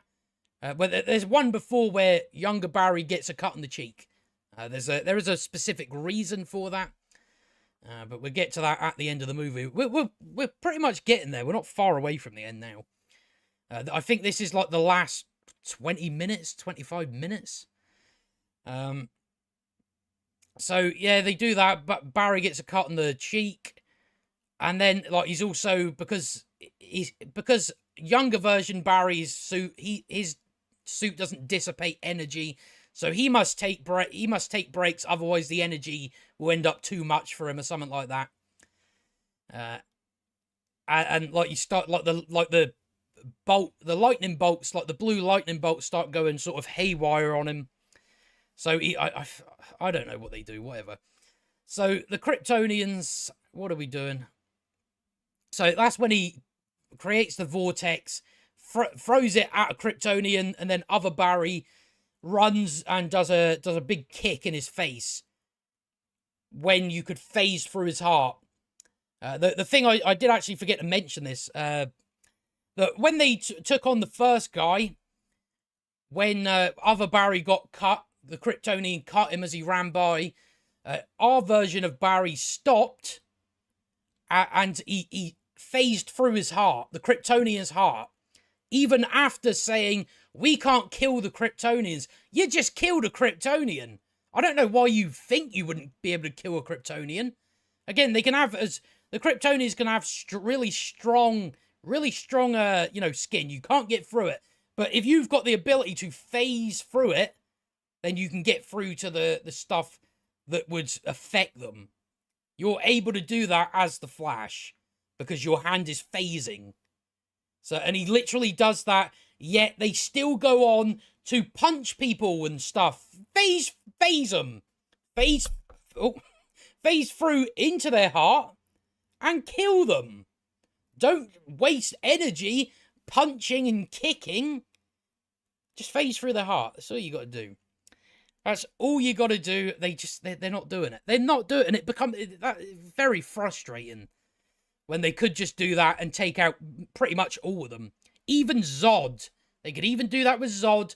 They haven't done that. They've left it to Supergirl, who's having like a big fight with him. When all the Flash needs to do is run up to him, go, and he's dead. And they make a big thing about not being able to, eventually, because they run back in time and try it again. And they never think of, what if we kill Zod? What if we go, straight into your heart? No. So we find out that Zod in this universe intercepted Kal-El's pod when he was a baby and killed him. So that's how they have it work in this universe, is that Kal-El's pod got intercepted by Zod, and Zod realized it's not his blood we need, I guess because Superman hasn't been to Earth yet, so therefore he hasn't built up that, his powers, I guess.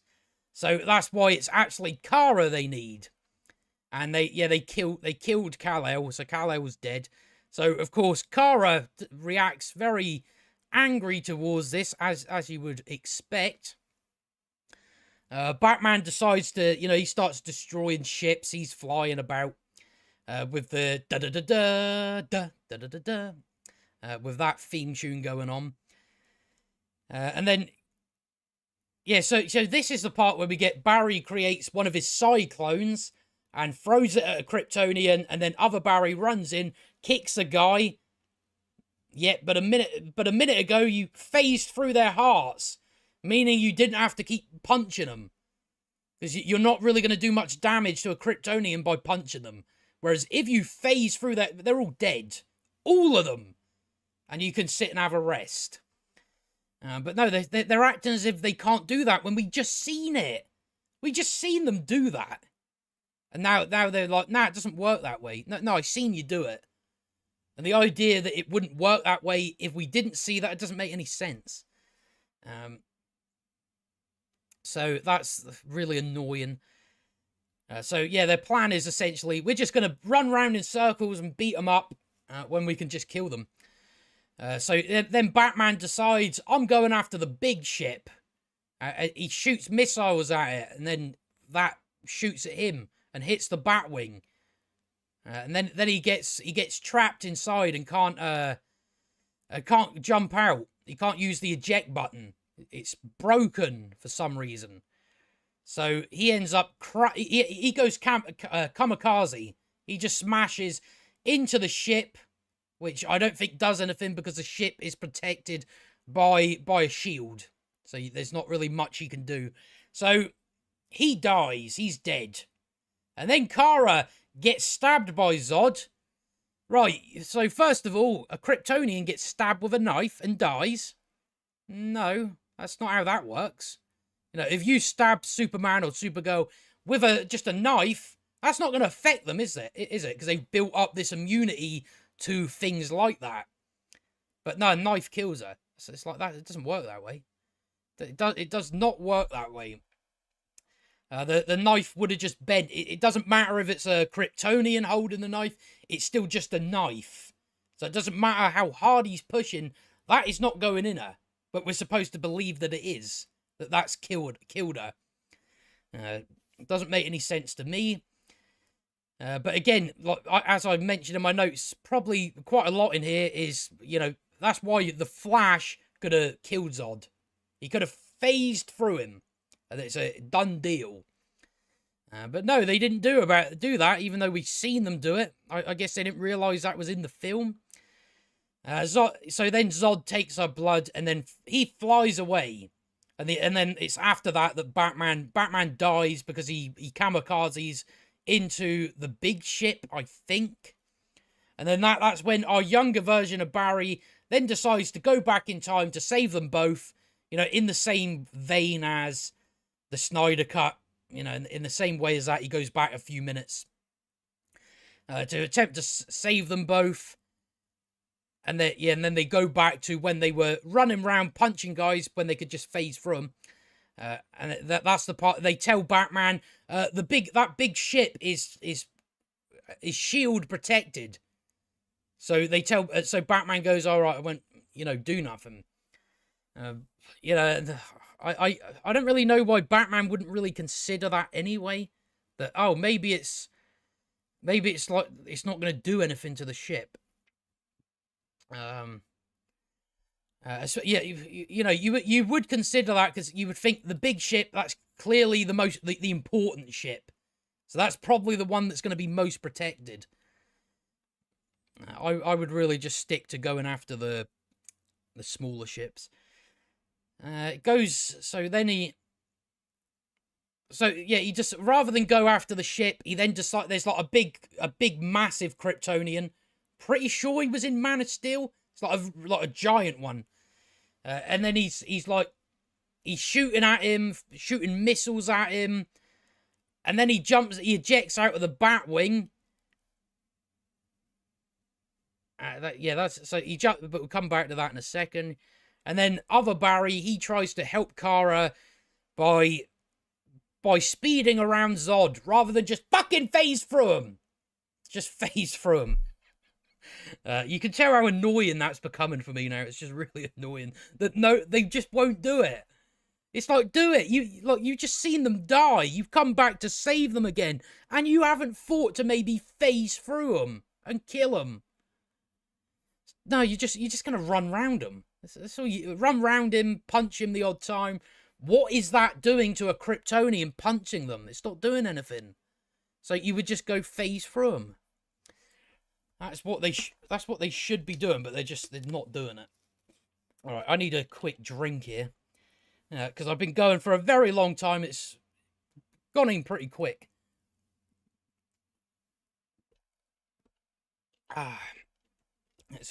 It always seems to go in pretty quick when you're doing these anyway. But I'm starting to tire. I am starting to tire. So yeah, that's what they do there. So Kara's dead again from a bit of metal because that's how they work. Then Batman, now being out as Batwing, decides what I'm going to do. Me, Bruce Wayne, doesn't have any powers, any abilities, any healing factors, anything like that. I'm going to fight a Kryptonian. And I'm not going to do it in a way you would expect Batman to do it. Where he would be very, you know, it's very much like, you know, if you were to play, just say something like Elden Ring. You know, you get a little shot in, you get away. You get a little shot in, you move back away. You take your time, you're very patient. That's like the way Batman should handle this. Not just go, I'm going to face up against a Kryptonian. No, he's going to beat you. You're not going to come out of this with, like, safe.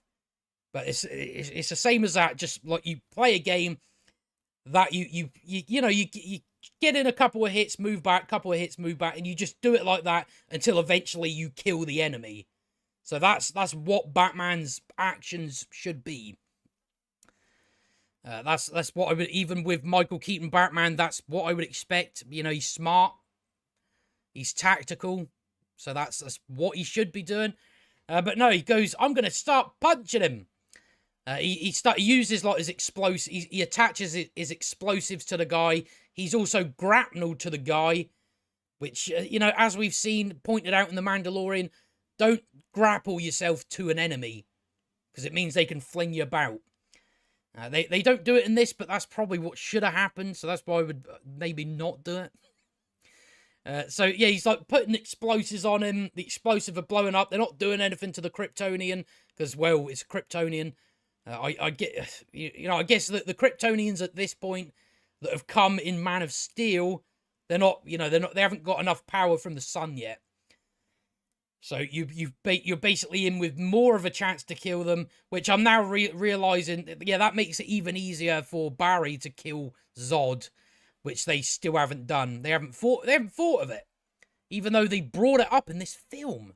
They literally had him kill someone using it. So yeah, he manages to get one last charge on the back of the Kryptonian's head. Batman goes to jump away, and then the Kryptonian fucking slams him down. It's like, oh yeah, your internal organs are fucked. You know, you're not getting out of that one. That's yeah. Again, probably should have attached yourself to him, but there we have it. So yeah, Batman's been slammed down, but then like this charge on the back of the giant Kryptonian's head explodes, and then he's dead. He's dead. So yeah, so Batman like falls, and then Barry runs over. You know, Batman's got like blood all around over his mouth. You know, done a lot of damage by getting slammed there. That's why you shouldn't have done it that way. So like Barry's saying to him, oh, we can't bring you back, can we? Like implying that we tried to save you again. And then Batman goes, you already did. You know, with him saying, we can't bring you back, can we? Batman says, you already did. Like, in a way, oh, you brought me back into the life. Which, again, there's nothing to be earned here. It's just lazy. You haven't done any groundwork for this.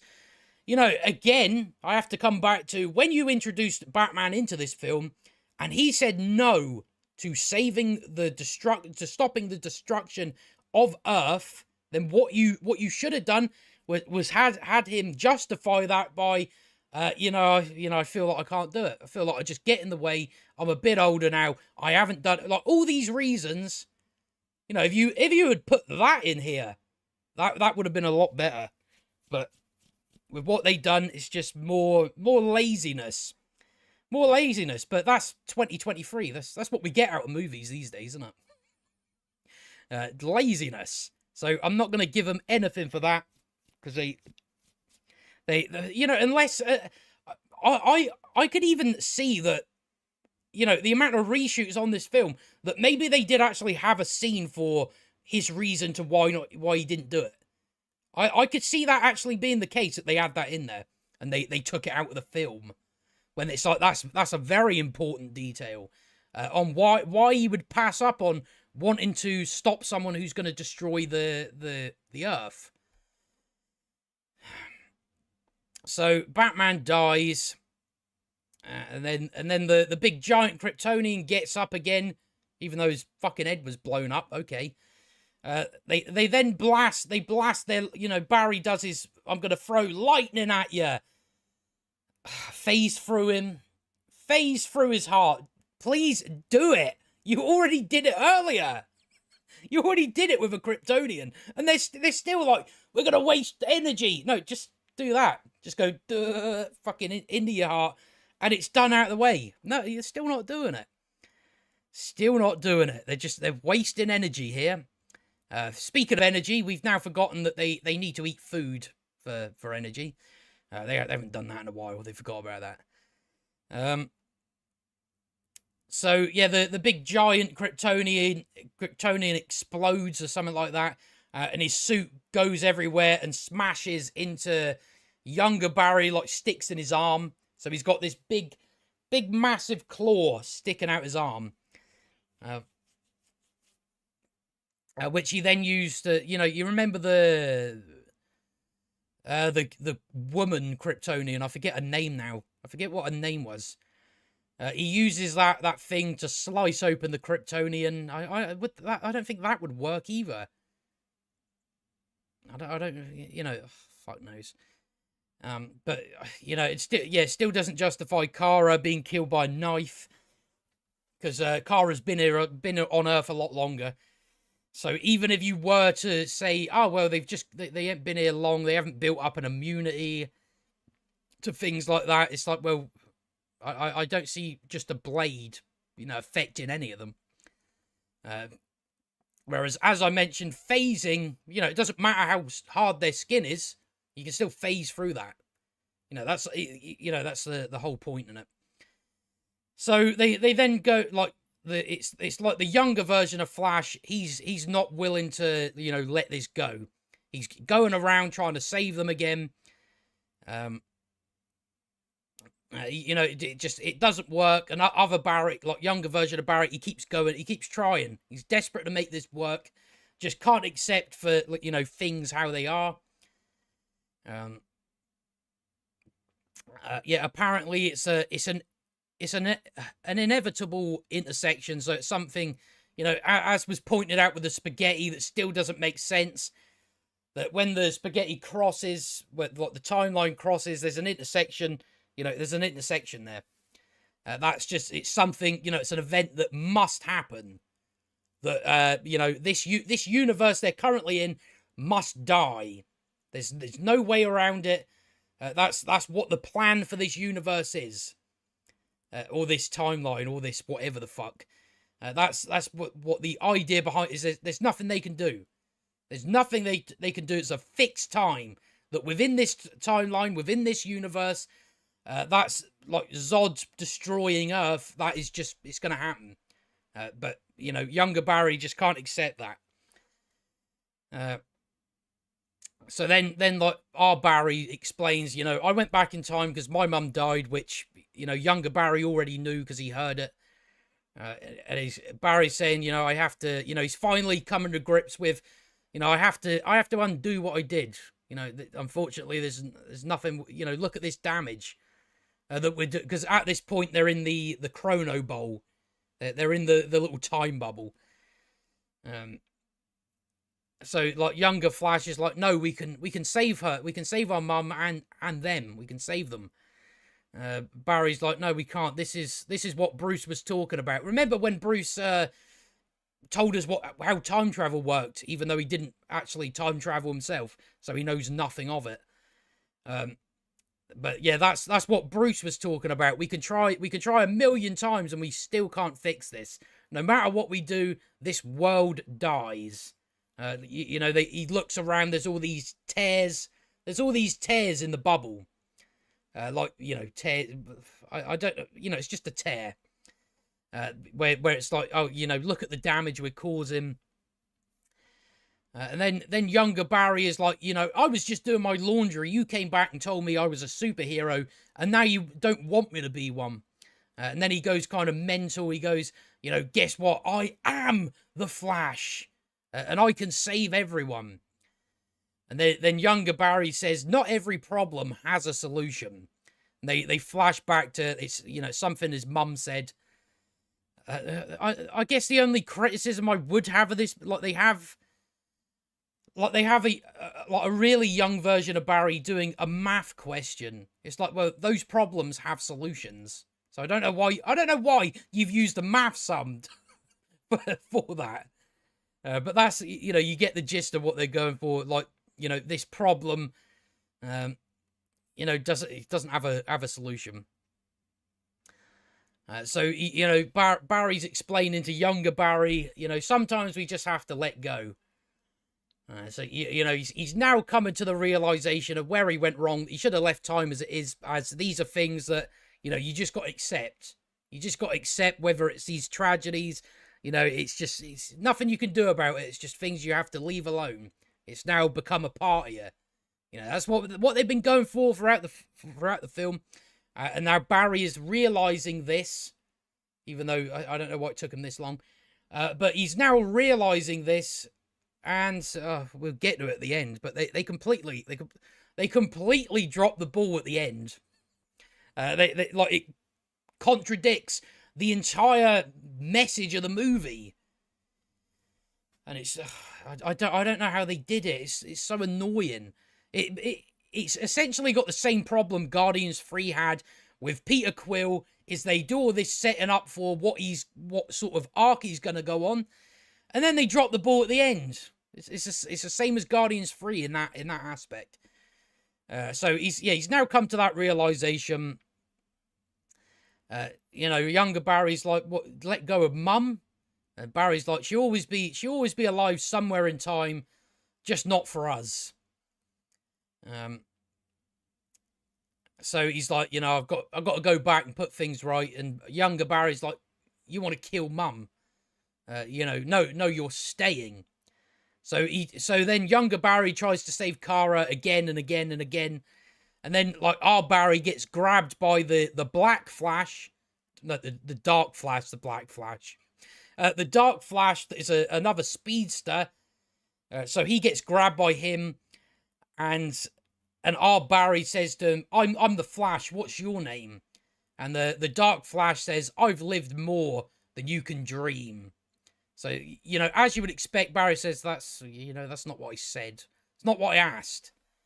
So then other Barry comes back and he's like, who the fuck's this? Who's this guy? And it's like, I think younger Barry like hits him with a lightning bolt or something like that. And it knocks a bit of the rock off. And it turns out it's the older version of the younger version Barry. It's the 18-year-old Barry. That's his future self. So apparently he's been running around trying to save this world, forever, for years and years and years and years. That's what he's been attempting to do. He hasn't been living his life. He's been trying to, that's clear. That's obviously what they're going for there. He's just that fixated on it. It must be specifically this way, rather than, this is how it is. I've just got to get on with my life. So that's what what they're going for with that. So we finally get a little, I guess, not really monologue, from Dark Flash. He's saying we're so close. We've almost got it figured out, like in reference to saving Kara, and and Batman and this universe. So he's like, we've almost got it figured out. Barry's like, how long have you been doing this? Dark Flash says, time is inconsequential. And then all of a sudden, these multiversal disco balls. That's what they go with. There's a load of disco balls. Green ones, blue ones, white ones, black and white ones, and yellow ones and stuff. The disco balls. They start coming into this disco ball. And I'm like, I've got to describe this. So you kind of, I guess it's easier to picture in your mind if you haven't seen this film what I'm saying. But it's like different coloured disco balls. That's what they went with to represent the multiverse. But you know, okay, whatever. That's fine. Nothing really wrong with that. It's just a bit weird. So that's what happens. And then we start getting our cameos that we've been told so amazing in this film. So amazing. And it comes across more as shameful than anything else. So, you know, we go to the black and white disco ball. That's got George Reeves' Superman. Superman from the 50s. And then you've then got the Flash actor from the 50s. You know, running in the ball. So they've done that. They've done that one, black and white Superman. Like, you know, black and white TV, I mean. And then we go over to Christopher Reeve's Superman and Supergirl in their universe. And I was just looking at it like, man, you've got no shame, have you? You know, Warner Brothers have got no shame to jangle a dead man in front of people, have they? You know, you know, this part of the film, I think I'd be fine with if it wasn't for the fact that the effort that went into the look of Christopher Reeves is fucking abysmal. Abysmal. It's like a PS2 game. Rather than just going, see what I do. I just go, right, Christopher Reeve, we can't have him in the film because, you know, he's not alive anymore. Why don't we take a scene from his movies and just play it? You know, something along those lines.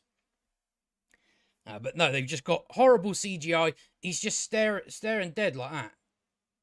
Looking at this tear in the universe. He's just looking at it. Just a dead stare. So I can't say I was a fan of that. It's you know, again, it's just like, oh, look at the dead man. You like Christopher Reeves? That's how it comes across. Like really just cheap and tacky and lazy. So we've had him. We then get Adam West Batman universe. They don't really go like focus in on him. You know, you just see him and you hear the Joker laughing. And then we get the Nick Cage universe. CGI.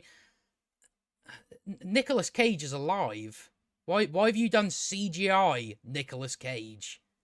Oh, well, that's part of the director said it's supposed to look shit. So maybe that's why. But Nicolas Cage is alive. I guess Nick Cage said, fuck that, I ain't doing that. You know, he had some sense.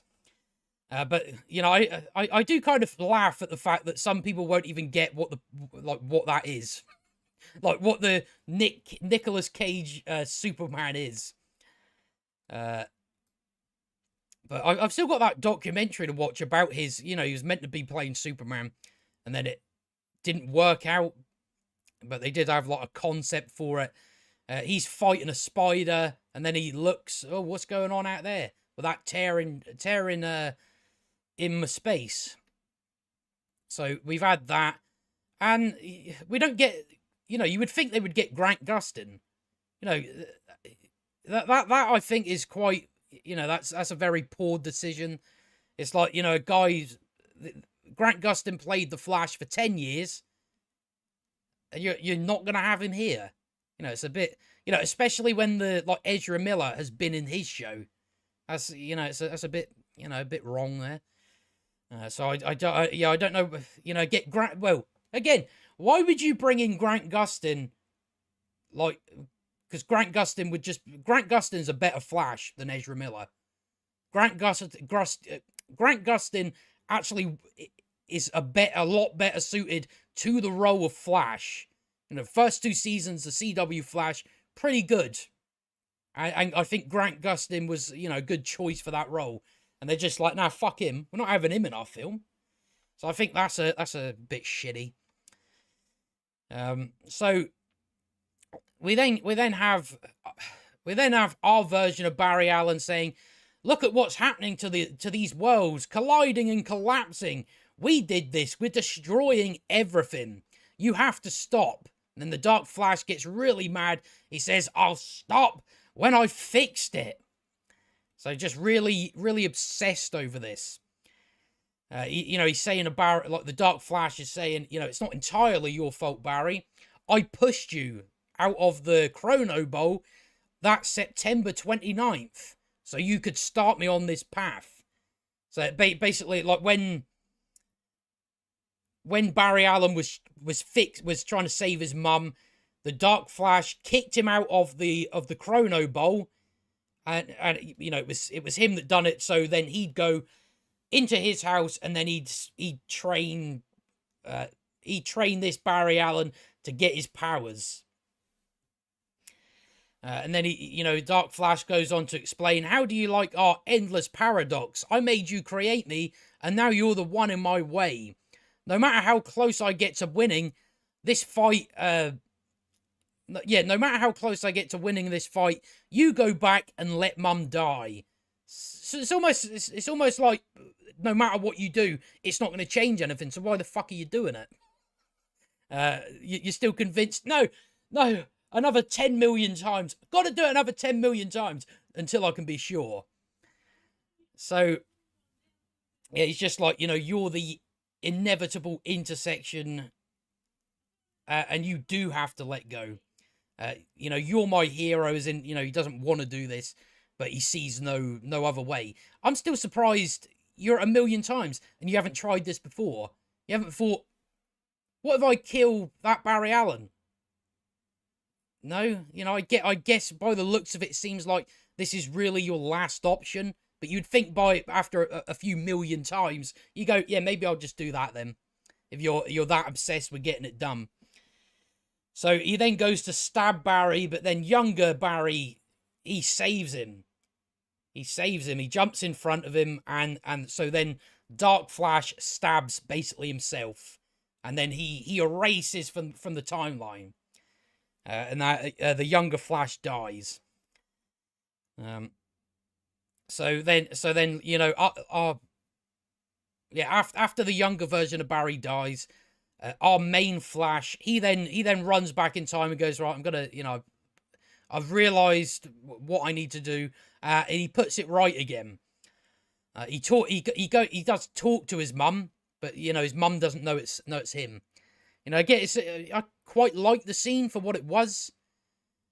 He's there. He knows this. He's basically sending his mum to die. So it's quite a touching scene, I guess.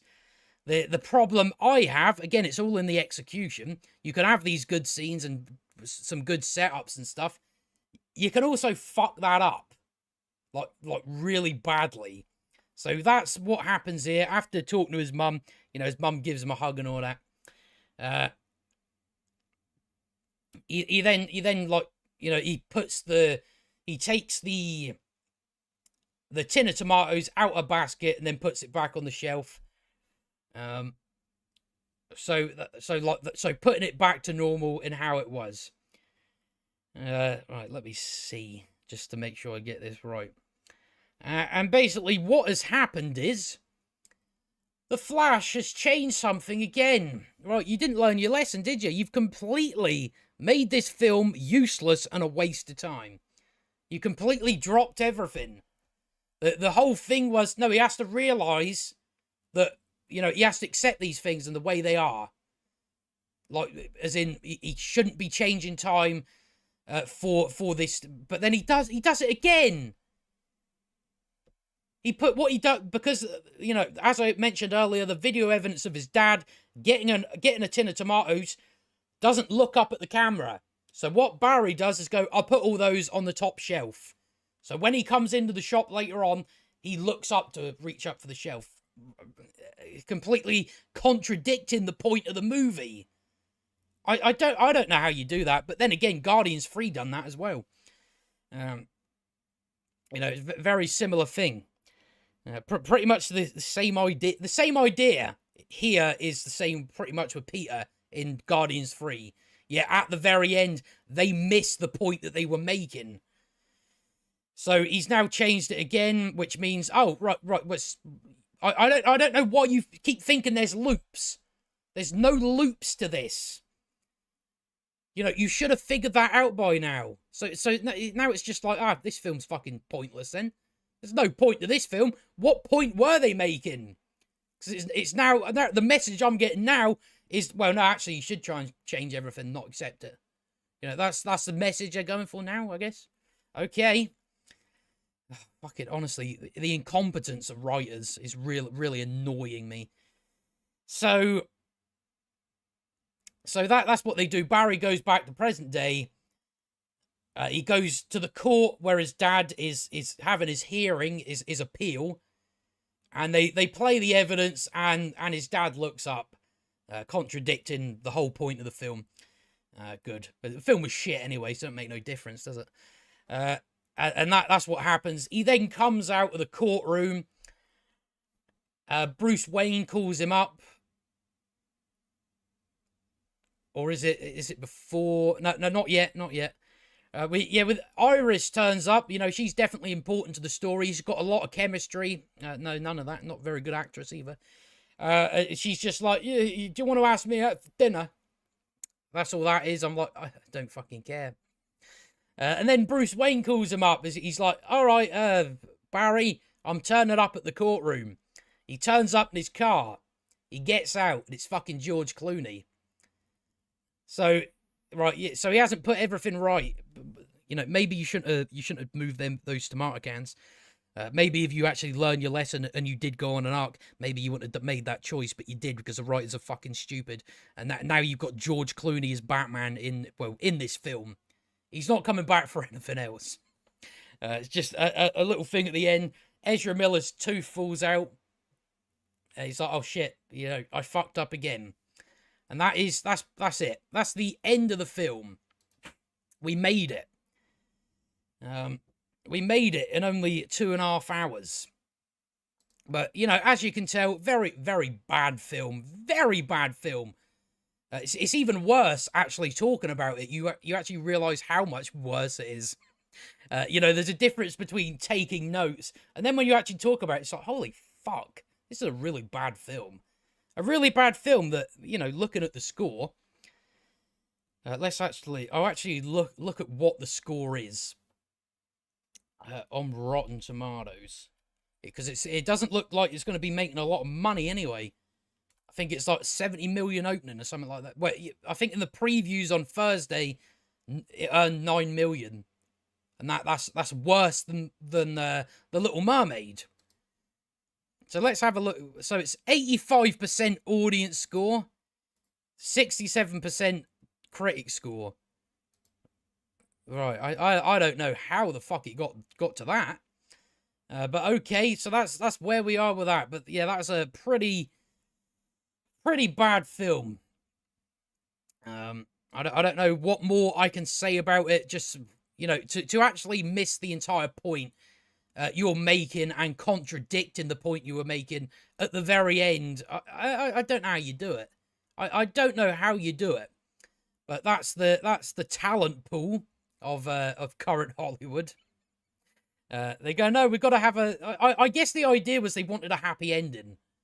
I guess they didn't want the audience to, rather than just but that's all I can. That's the only thing I can assume why they didn't just end it on, you know, and leave the time as it was. You know, just they wanted a happy ending, so his dad had to get out of it. You didn't have to do it that way, though. You know, you could have had a new piece of information has come out, a new piece of evidence that proves that Henry Allen didn't kill Barry's mum. You could have just done that if you want. You didn't have to have it where it contradicts what you've been doing the whole film. But that's The Flash. What a film! What a great film. Bunch of noise, bunch of shit happening. Very disappointing. Which, you know, I suppose I wasn't expecting anything anyway. You know, I have to go back to what I said at the start of this stream. Was, you know, the difference between Marvel and DC is Marvel's very frustrating with their shit films, mainly because they used to be good. Whereas with DC, it's like, oh, they're always shit. You know, at least with the actual universe they were creating.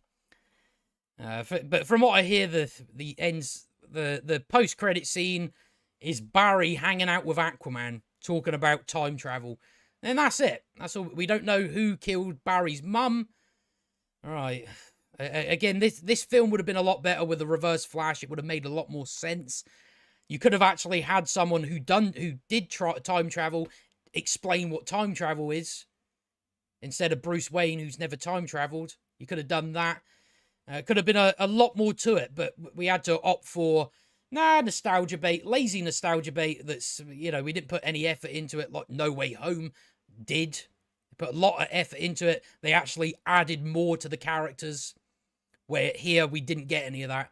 It's just, oh look, Michael Keaton's in a bat suit. Michael Keaton's in a Batwing.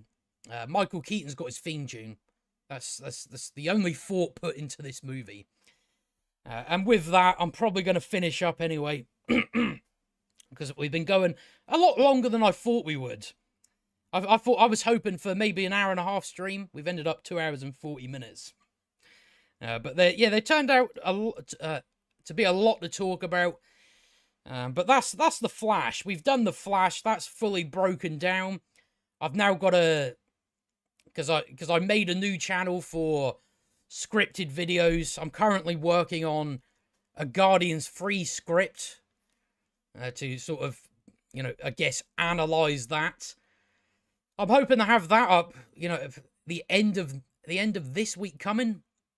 I need to get the script finished, hopefully tomorrow. Record it all, get it edited, and then hopefully have it out, and then I'll be on to the Flash. So it's probably be about 3 weeks till I do a scripted video on the Flash. But the Guardians 3 is taking me longer because I ended up deleting all my notes. So it meant I had to go back through the film again to get that. So that's why it's taken a whole lot longer. Whereas with the Flash, I've got everything there. Just need to turn it into a bit of a script.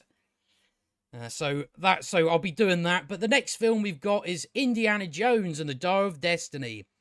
I already know what happens in the film. I won't spoil it now, but it's not gonna go down well. Not gonna go down well at all. It's gonna fucking flop. It's gonna be terrible. Yeah. So that's what we've got in 2 weeks. I believe the 30th of June. So that's when I'll be back doing another stream of this particular podcast. I'll probably be back for, a general sort of podcast during the week. But other than that, I guess back to videos on Monday. Because I've been trying to, change my sort of approach to videos like on this main channel. I did do the proper fully edited stuff. But I'm going to try and balance it a bit. Because I kind of prefer, going, oh, I've got this story happened here. And I can just sit and talk about it. But I may like involve just a bit of editing, I guess. I'll see. But yeah, I'll be back to videos Monday anyway. I'll probably end up doing a stream on Monday. I'll see how busy I am. Because I think for the next month or so, or longer than that, because I'm doing the Guardians 3 thing, then I'm doing this now. Then in 2 weeks, I've got Indiana Jones. Then I've also got Secret. So there's a lot of shit coming out at the moment. But yeah, I'll finish off there. I'll let everyone go. And I'll see you on this podcast in a couple of weeks.